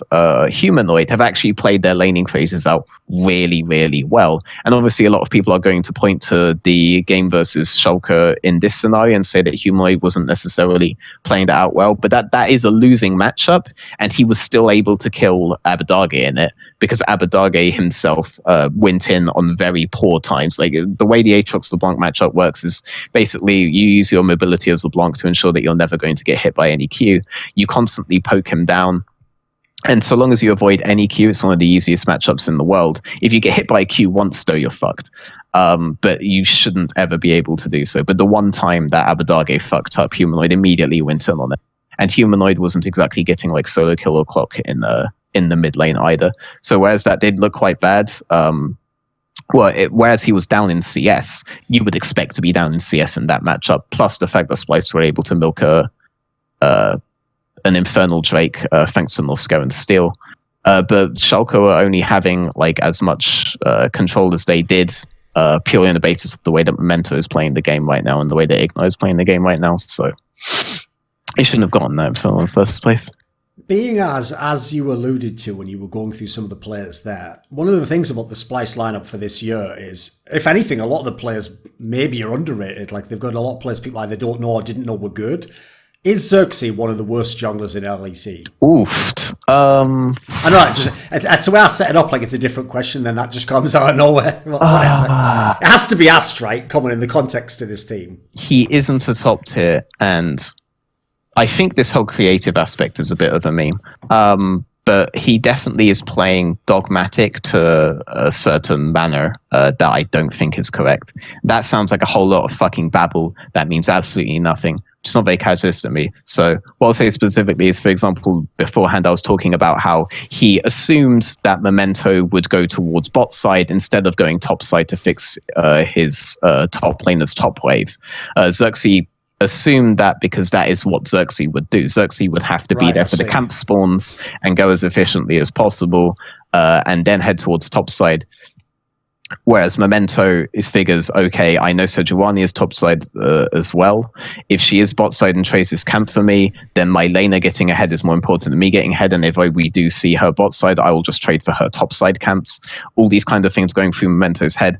He's coming up with a much better, more nuanced decision of helping Odoamne crash the top wave and secure lane control either before he goes to his bot camps and starts to clear again, in which case he'll be top side when the wave is towards Odoamne's turret, if Odoamne so chooses, and could theoretically gank for Odoamne at that point.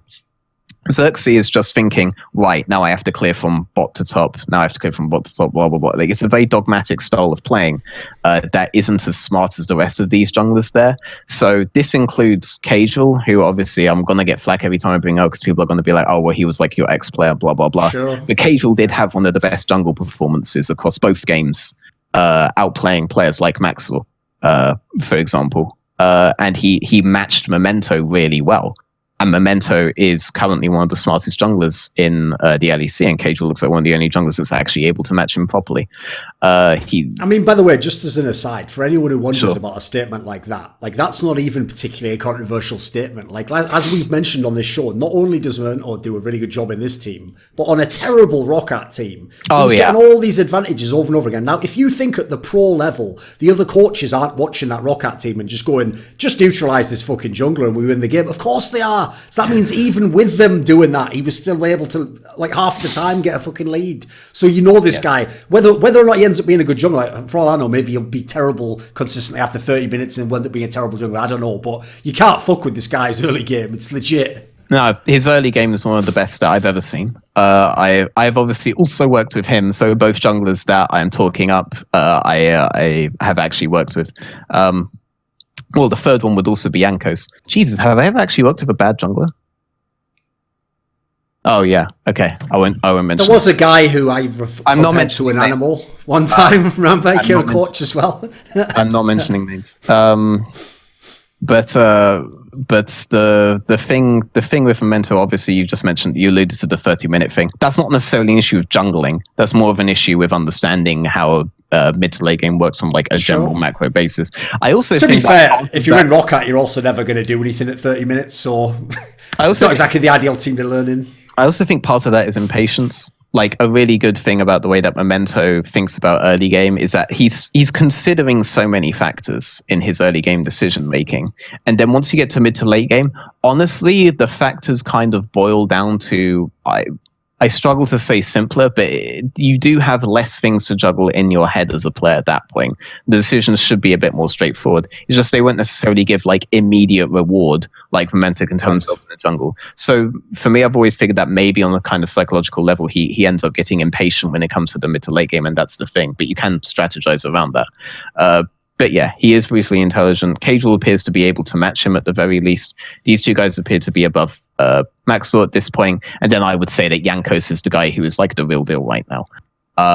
Jankos makes decisions that just work, and he does them a lot. And I don't know if you've ever seen like a Jankos POV, but this guy watches every single lane 24/7, plus every vision ward that he has. It's insane to watch him do this because he doesn't even seem to use F keys for most of them, so he's just constantly clicking on maps. Jesus Christ! Because the Korean ways you just use the F keys like they do in like StarCraft or whatever, where they have the hotkeys. Yeah. So he's literally just doing it with the mouse. Yeah, I mean, I think part of the reason why though is that an F key won't bring you towards ward vision. So he's just gotten used to doing this, and it might necessarily be easier to do this in the way that he's gotten used to. But he's absorbing so much information, and he always comes up with the correct decision for it. And he isn't one of these guys that I've talked to, and it's like he's constantly thinking about his pathing in like a very overt, almost intellectual sense. This guy just has a very, very good feel for what to do, and he arrives at the correct decisions more often than not. And you're kind of blessed to be playing on a team with Jankos as your jungler. He is the first Blood King for a reason. He will always see the opportunity, is the thing. He will always see the opportunity. He knows what's happening on the map and will always see the opportunity. And that's the guy that will obviously take on like the top echelon. So in answer to whether Xerxes is the worst jungler in the league, he's not one of the best junglers in the league. I'm not going to call him straight up garbage or anything like that. I do wonder how much of this is down to a playstyle that's being pushed upon him by either his coaching staff or the rest of the team. I mean, I will just say he has had entirely different teammates and a different coach. So if it ain't him, you're just the most unlucky guy in the world, mate. So what do you mean by different coach? Do you mean the way he played on UOL was different? Even in Splyce, he's got a different coach, mate. He used to have Peter Dunn. Yeah, Peter and Duke were both his in-house coaches. Right. The other guy was also his coach as well. Yeah. Fair enough. There's been no change in coaching staff, just that Duke is now on stage instead of Peter. That's the only difference. They just swapped that, I see. Okay. Yeah. And if Riot force you to declare that as head coach as opposed to just coach. I wasn't aware of that distinction. That does make sense then, because obviously you don't want random people coming on stage. I guess that does make sense then. Right, what about this then? So there's only two teams we didn't talk about in this episode, actually. And bizarrely, the one I'm going to immediately ask about is actually Excel, because this is a team where, again, a lot of people saw that roster and had no hopes for them and thought, well, look at all the good players in LEC, the team shouldn't do anything. But it's not a joke if you can beat Misfits. Sure, I would agree to that. But again, there was like a jungle difference going on here. And that snowballed pretty effectively to their top side control. Like I was discussing with sOAZ, the big difference between Schalke and Misfits right now relative to top lane is definitely that Maxor was never there to fix sOAZ's top wave and never had any sort of, I guess you could say, creative paths. But these are, when people say creative, players will say this a lot, and it makes it sound like there's this sort of like ethereal thing that isn't just the logically correct decision. All I see when I see a creative player is just a player that is considering a certain amount more moves ahead than other players are. So some players will only see their next clear, whereas other players will see them setting up the next like 5 or 6 minutes of the game.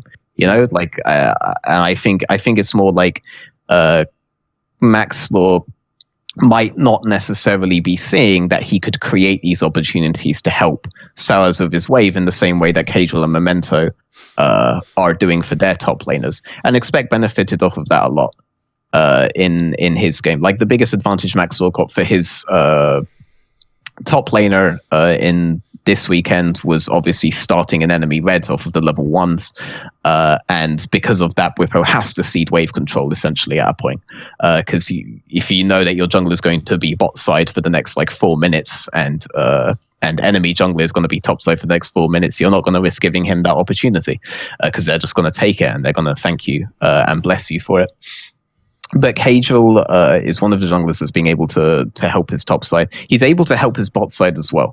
Like his pathing has been really, really good in the early game for basically the entire split. And obviously people will then see, for example, in the Xin Zhao game, where I thought he had really good pathing, he got caught out at certain points in the early to mid transition phase.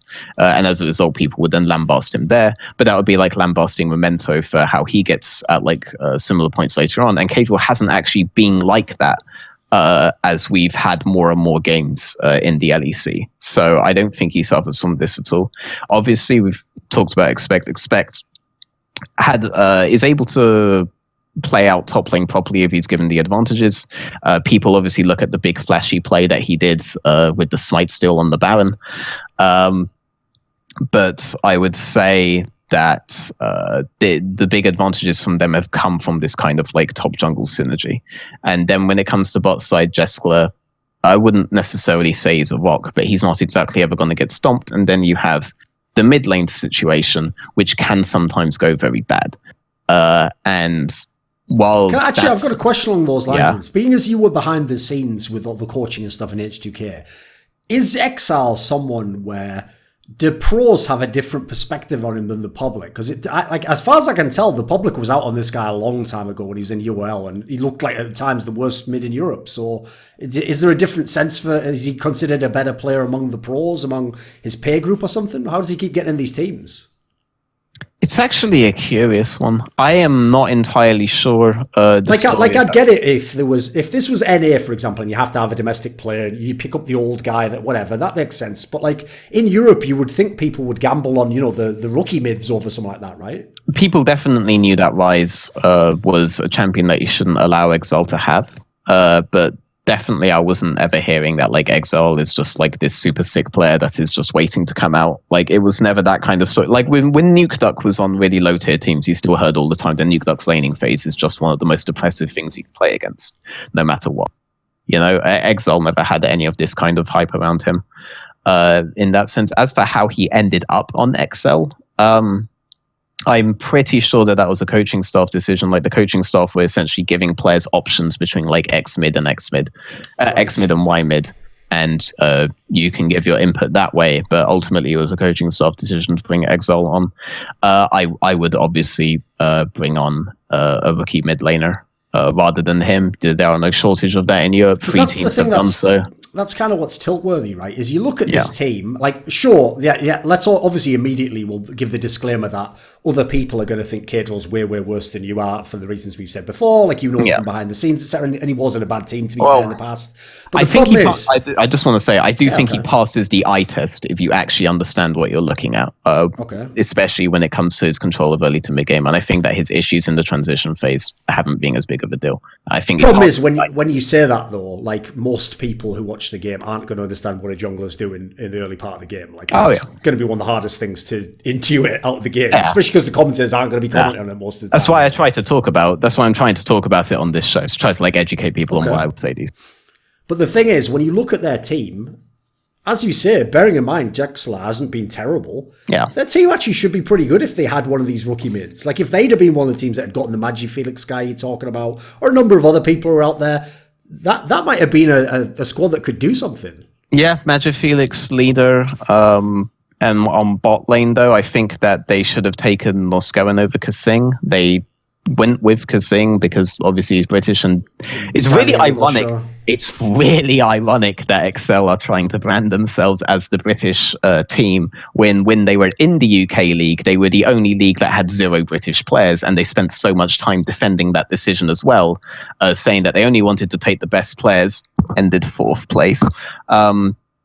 Literally never won a split, actually. So that always seemed quite asinine to me. No one's called them out on that because very few people even knew that they fucking existed back. Pretty good reason not to call them out. No one gives a fuck. UK League was so sad because like it only ever had like 100 viewers maximum whenever I was on the stream. It was so sad. But by the way, that's all you need to know as well. If you think about a veteran, you know, plebs will always claim that they could use the eye test to tell how good someone is. They can't, of course, because every top player by now in the last few years has been in some sort of a challenger league. A lot of these plebs watched them there and were like, "This is amazing. This is the next." They were all just like, "Who gives a fuck? They're all bad players." It's like, the most overrated thing in League, unfortunately, is the eye test. If you're a pleb, like Counter-Strike, the eye test in Counter-Strike is pretty reasonable. You know, you can usually tell if the guy's really good because you can see his aim, you can see he's getting kills. Yeah, there's nuance, but actually the irony is it's usually the other way. In Counter-Strike, it's only like the sort of role players that fans won't be able to tell because your eye doesn't tell you what they're doing. In League, I find even the eye test mad misleading. Oh. I mean, I think the eye test has a higher standard of coming in. But then obviously where the eye test fails is stuff like the kickers thing, for example. We need like a certain amount of data before we can tell the position that kicker should place on his team. We could chart his trajectory pretty well. We just didn't know what we were attributing it to. And theorizing that kind of thing is always going to take like a while. But I think you can definitely say whether a player's playing good or playing bad via eye test for sure. Well, then let me ask you this then, because here's the question then, and this is a perfect setup to it now, Veteran. God. We briefly went into this with sOAZ here, but I want to know, right, if we're going to do this show, and we're going to call it Elitists United, and the whole concept is we're even going to give the harsh opinions, whether people like them or not, and I have to ask you this question. Okay. What has happened to Broxah, mate? Oofed. This guy wasn't just supposed to be the best, he was supposed to be like the god jungler, mate.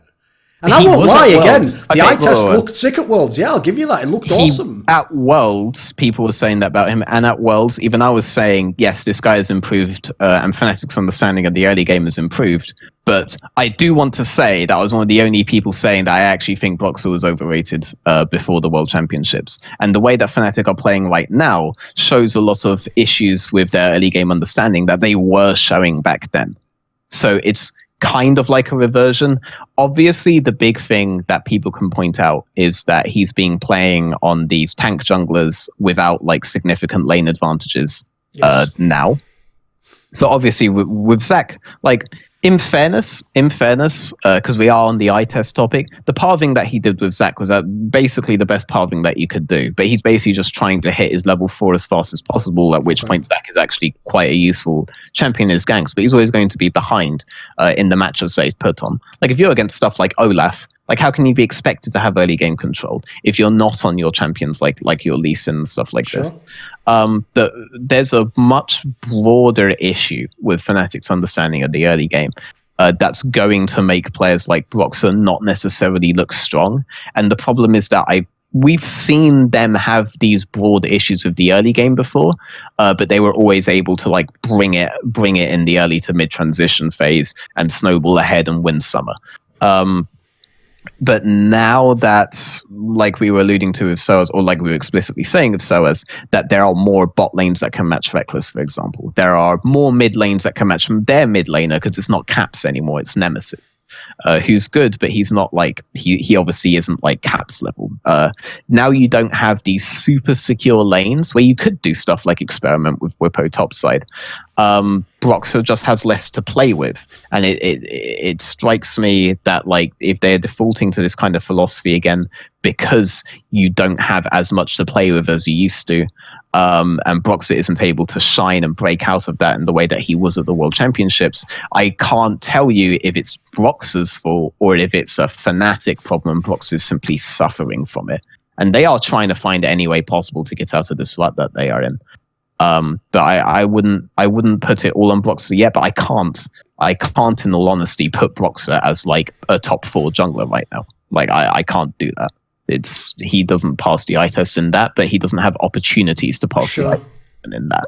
Like in the eye test, he is still doing good things. He is still doing good things by the eye test, and he is far from like one of the problems on Fnatic, in my opinion. I think it's a broader understanding of the game. That is an issue with Fnatic across the board that he may well be a victim to.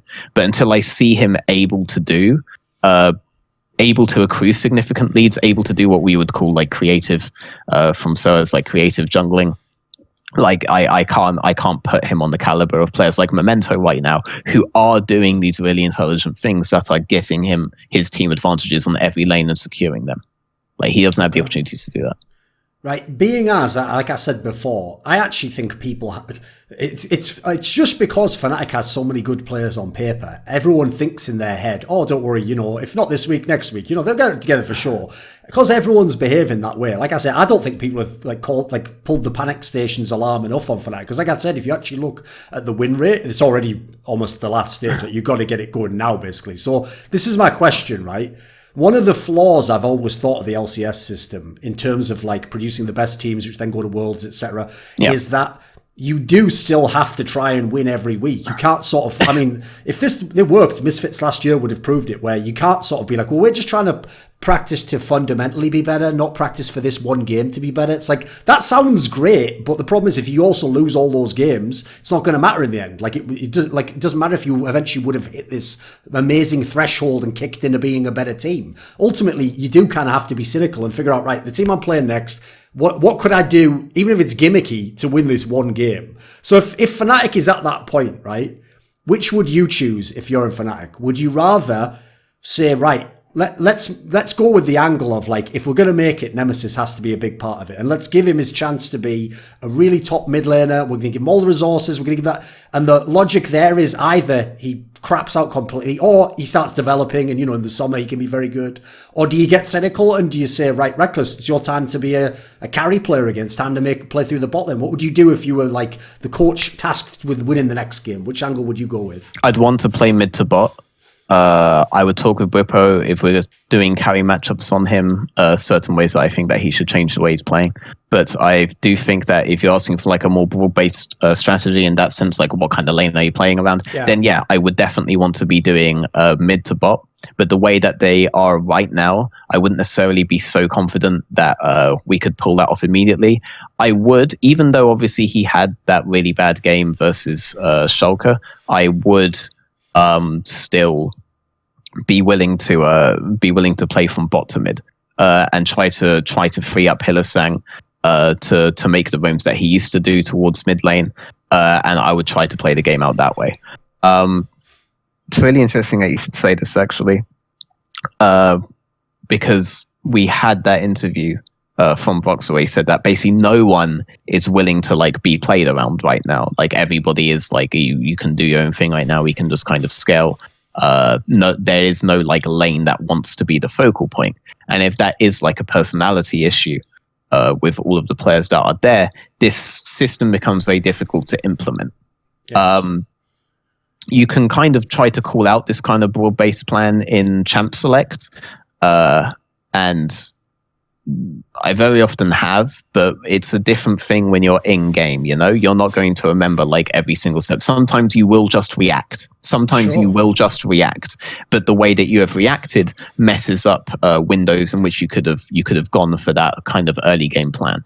And this is why teams like Vitality will end up with such strong starts, because if your plan is as early as possible, literally we're taking Red Sweeper level 1 to pull off this really cheesy level 1 invade, and you get all your advantages off of that, then you're in a mindset where you're not going to be so reactive, Sure. That they also had their level 2 gank thing going on. This changes the mindset somewhat and allows you to be team alpha. And if no one on Fnatic is willing to be that sort of personality, then any amount of plans that I would give them, any amount of ways that I would draft, isn't really going to do anything for them.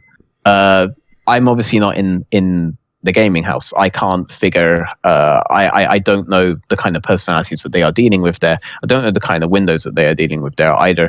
You can get Ryze in some pretty favorable matchups these days, though. So I would like to look to put Nemesis on champions like Ryze, because that's a champion that could work really well with Broxah. It's a champion that could open up a lot of windows with Broxah, and I think Nemesis has a history of working really well with his junglers. If his junglers are able to give proper direction. Maybe if you give Broxah a mid lane focal point to play around, he could play mid to bot. And you and Reckless on these champions like Kai'Sa could get that 3-0 against human teams that aren't just going to gift him all of the kills, and then once you have that lead on a champion like Kai'Sa, the game is basically over already. They can create these opportunities for themselves. It does have to come out of the mid lane in a way, sure. But obviously there's a personality factor going on here. But looking into the Nemesis angle is something big I would do, and if that doesn't work, then I would see if it's possible to free up Hylissang on tempo opportunities again. He did do a roam to get Nemesis a secure back, but it wasn't an advantageous back. I'm trying to remember who it was that they were playing against. Oh, it was Rogue.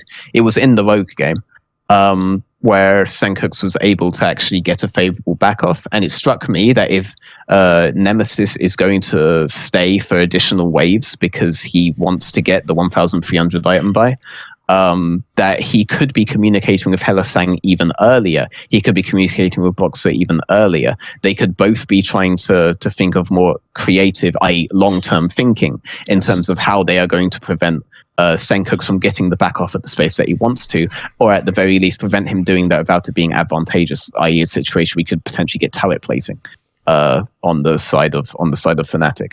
But these talks, these conversations either aren't happening, or they are happening and they're not working out, or they're not thinking enough steps ahead. There's a fundamental issue of the early game. So these are the two scenarios that I would look at, and why. Okay.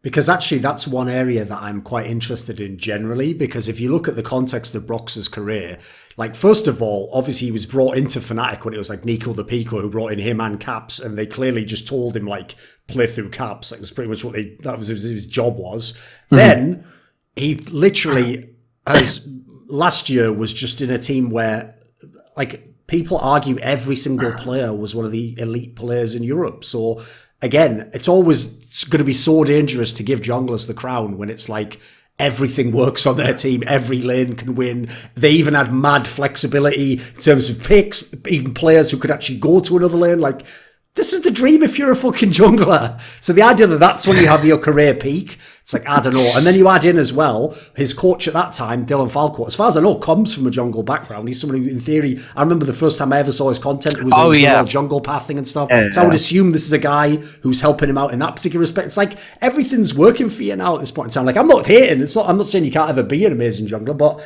I feel like people might have taken the Worlds thing and pushed his, like, what they think his everyday level is to his peak, basically. Absolutely, that has happened. And I think he was... The problem is that this was also happening... I had an argument with Loco about this, actually, I'm pretty sure, on your show.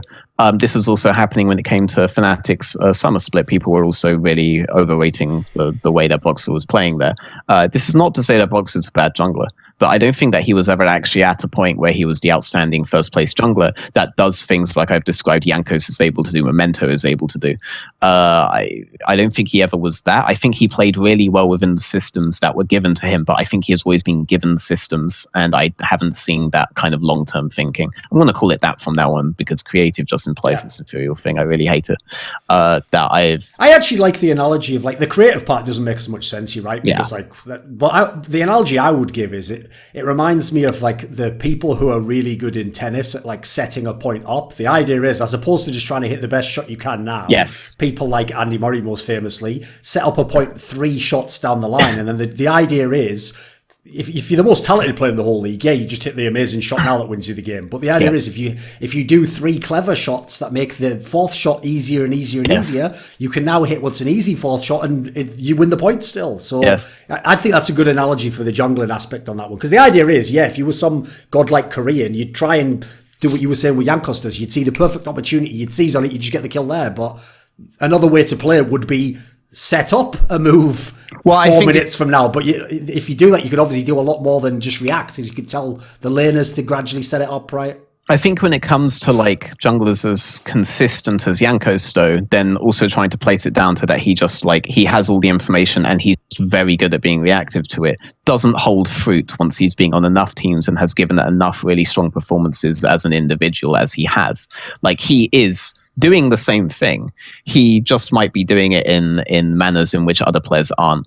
And I really do like the tennis analogy. I would say also, just because obviously there's nuances in everything, but I would say also to add to that, to potentially add to people's understanding of it, when you do set these kinds of things up, if they are the correct play, they are the play where you're not saying, because I do all of this, the enemy jungler should be here and I can do this. It's like, if the enemy jungler isn't there and he's made any other decision, at the very worst case, it's an even decision for you, kind of deal. Yes. And I also think this is a broader thing, because you're able to make a tennis analogy out of this. This is something that is true of basically every game. and the way you should think about every game. And I don't think that there's like a Korean thing in the way that you were saying, in the sense that these guys are just playing like what could be construed as godlike reactive plays. I think that they are all doing this to some degree, and this is what separates like the top tier challenger players from like everybody who's watching at home that isn't a god tier challenger player. You know, like, yeah, this is a broad-based gaming thing, and this is the aspect of the game that I don't necessarily see Xerxes is doing to the level that Memento is doing.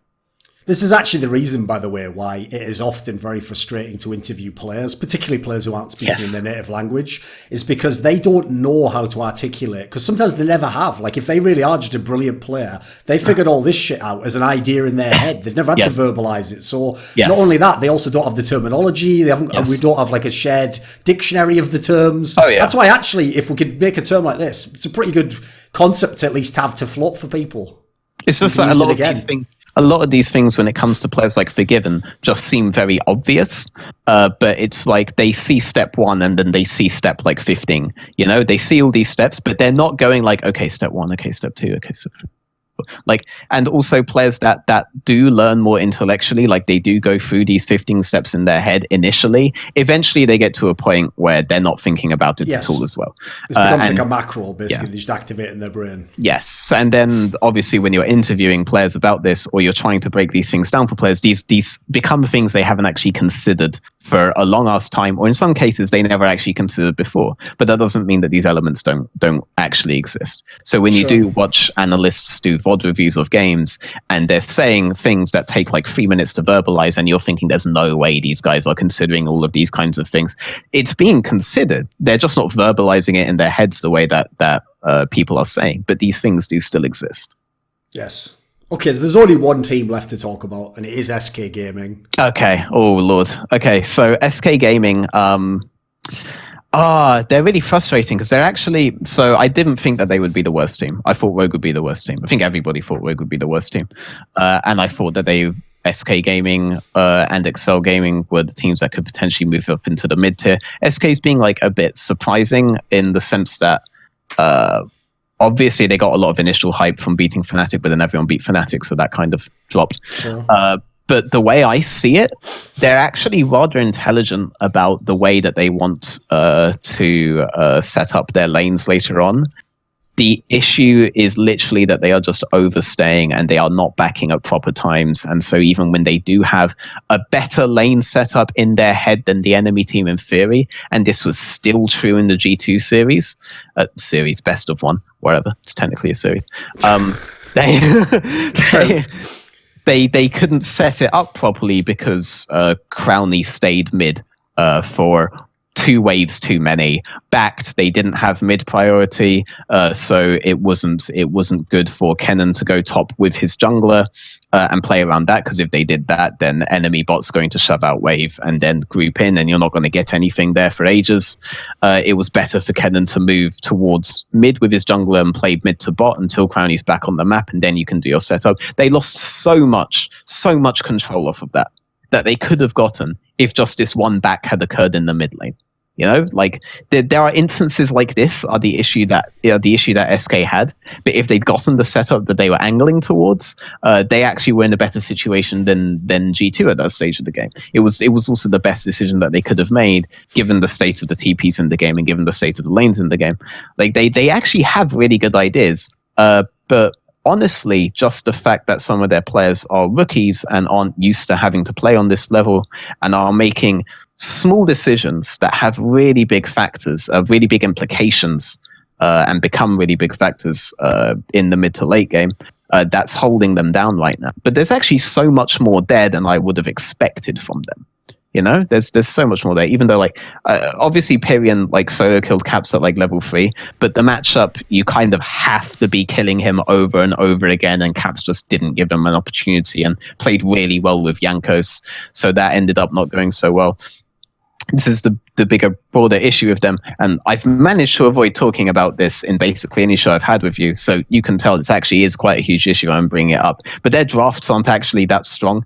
They pick as many early winning lanes as possible, but these are lanes that are online at the start, and if you don't keep abusing them, you they won't be online like basically ever. So Kennen could still match Urgot by virtue later on, but he couldn't match Victor after 6 and after that TP play bot. Like after 6, the matchup really does turn in Victor's favor. He did the TP play bot. In a bad scenario, he didn't actually back for that, whereas Wonder backed. He shoved in and Kennen shoved in and TP'd. All Wonder had done at the point before he shoved in on that wave was back. Kennen shoved and then TP'd bot and then backed. And in this time, Wonder had shoved out, gotten turret plating, backed again, moved topside, and he had been able to retain his TP in a favorable scenario because he's going to be able to immediately pressure Kennen because he has his Mercs treads now. And the lane was basically over for Kennen at that point.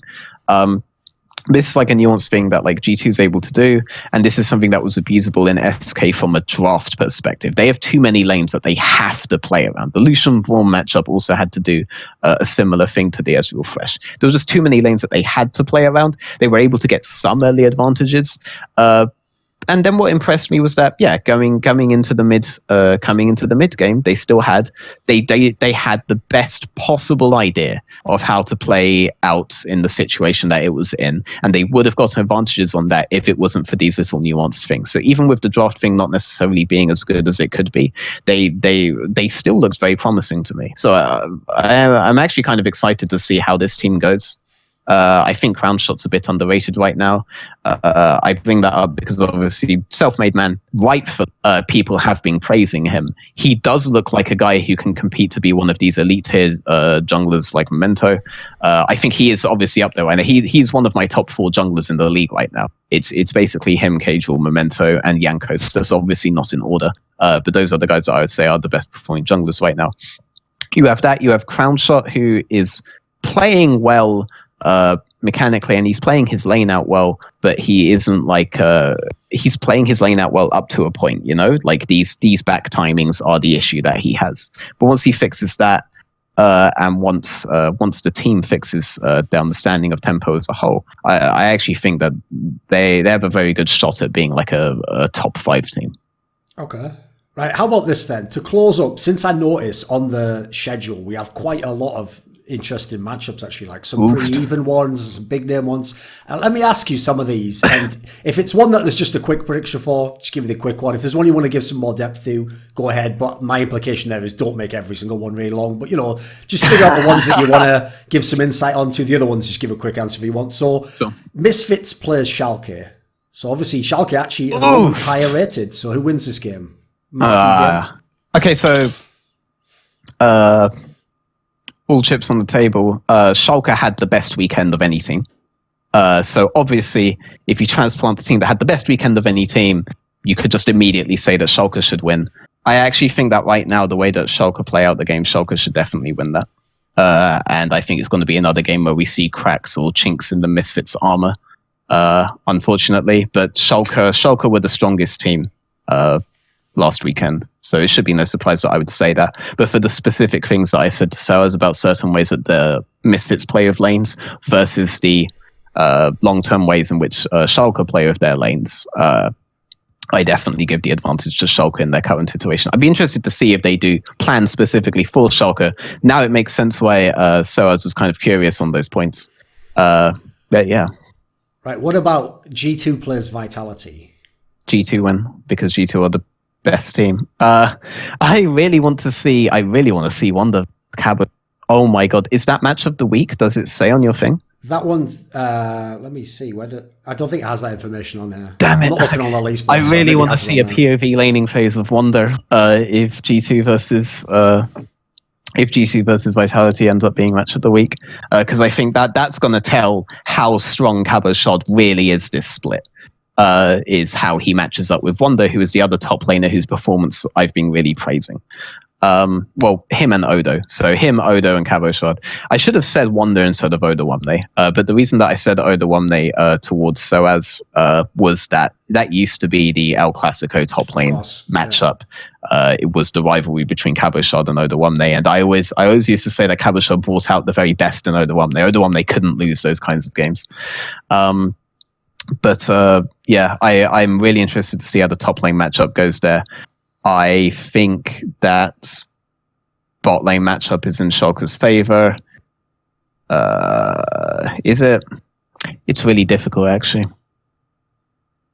What would I say? I mean, Vitality's favor, by the way. Bot lane is definitely in G2's favor, and then mid lane is obviously also in G2's favor. I'm just really curious about how the top lane matchup should go. Okay. Right, what about then? So actually, Misfits has another interesting game because they play Splyce. What about this one? Misfits play Splyce. Okay, I really hope Splyce win that because one of them said that he will come on this show if they win that game.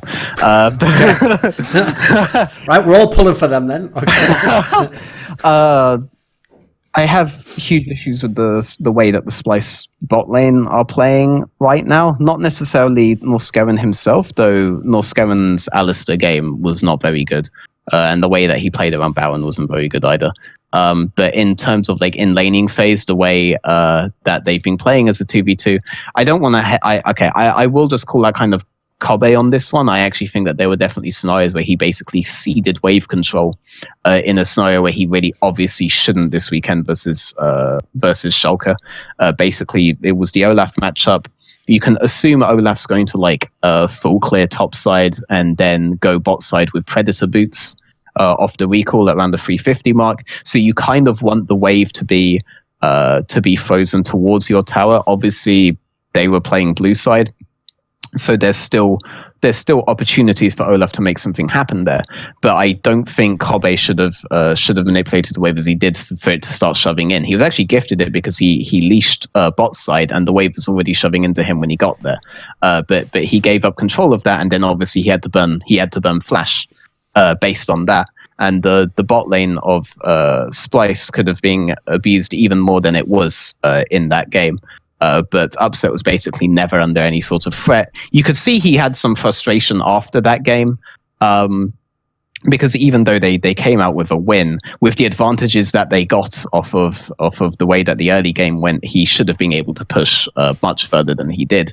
But I do have kind of issues with them in that sense right now, and as a result, I actually think Hansama Gorilla are going to come off really fine in there. But Norskerin has some really good games sometimes, so hopefully it doesn't become that much of an abusable point. The top lane matchup will be very interesting. Because I think Vizachachi has put on some really good laning performances, and I really want to see what sOAZ does versus him. And coupled with the fact that Maxlord doesn't necessarily treat it the same way that, for example, Memento does with Odawamne, I'm really interested in seeing if Xerxes' dogmatic style actually works out in this scenario. This will be a really good litmus test of how good Maxlord is this split, basically. And then mid lane, I will always favor Febiven. Humanoid's shown really good things and he can be a rock, but I actually think Febiven's gone under the radar because Misfits had one really bad game and one really good game. But I think in both those games, Febiven performed really well. He made really strong decisions. He won a skill matchup in the game that they lost and got really stomped in. Like I think Febiven is one of the best mid laners in Europe right now. So obviously I think he's favored there. I would say Misfits are favored for this, but it's going to be a really good test of Maxwell. Right, being as there's no point asking about Fnatic G2 because there's no basis to pick Fnatic. I'll make the last matchup. Yeah, G2 stronger everywhere. The last matchup I thought was worth talking about is Origen versus Schalke, because even though obviously there's a disparity in terms of placing on the leaderboard, most people expect Origen to get good at some point. So can they be good by next week? This week, rather? Oh, God. Yes, they can be. They have all the tools there to be. And every single week I will say that they can be good enough to beat whoever they're playing against. Unless maybe it's G2. Yeah, unless maybe it's G2. Cold is one of the best junglers in Europe right now as well, actually. So there you go. You have a really strong top 5. But I do need to see Origen do more with their mid jungle. Because right now it's basically Kobe alone. And NateDOhDoubleG will either get priority, or if he doesn't get priority, it's basically no abuse for. Like it's you mean Sheriff Patrick or whatever? You said Kobe. You were thinking of. I said Cold, no? Oh, did you? I thought you said Kobe. No, my apologies. Well, I'm talking about their mid jungle. So if I say, right, I thought you meant. I said Cold is one of the best junglers. Right, that makes sense. Okay. So he has, hence now you have a complete top 5 of junglers. But the problem is that they don't have really strong mid jungle synergy right now. So I really do want them to fix that. And if they do fix that, I think Origen can take on everyone. But this is going to be the story of Origen. Week in, week out for me, is that they have all of the tools there to fix all the issues that they have currently, and they have it's such a good roster on paper, but there are just these certain aspects that aren't allowing them to snowball like they should be, or to accrue advantages like they should be. And the problem is that they are against some really good plug and play teams like Schalke, some really strong rosters like Misfits, and teams like G2 that seem to have both coming out of the package, and they just aren't there with that, and they're getting really abused. Like you pointed out, I believe that their losses have already been to Misfits and G2, right? Yes. Yeah. So they're always going to have a trial by fire coming into all of these rosters, but they can be one of the strongest rosters in Europe. I still believe that. This video was kindly supported by Dean Tanglis, Andreas Snazore Westerlund, Gardner Wilson, OllieJ, Tobias Bernasconi, NateDOhDoubleG, James Harding, Kyla Harris, Travis Greb, Daniel Yordanov, Tristan Jones, and a special thanks goes out to Jerky's Minion. Do you want to suggest a topic or a guest for upcoming content of mine? Perhaps you'd like to ask me a question for my monthly video AMA. Do you want some teasers to see who the next guests are for my talk shows, for my interviews? Maybe you'd like to take part in a monthly esports discussion with yours truly. Well, put your money where your mouth is at the Patreon link in the description box below and join the Scrilluminati today.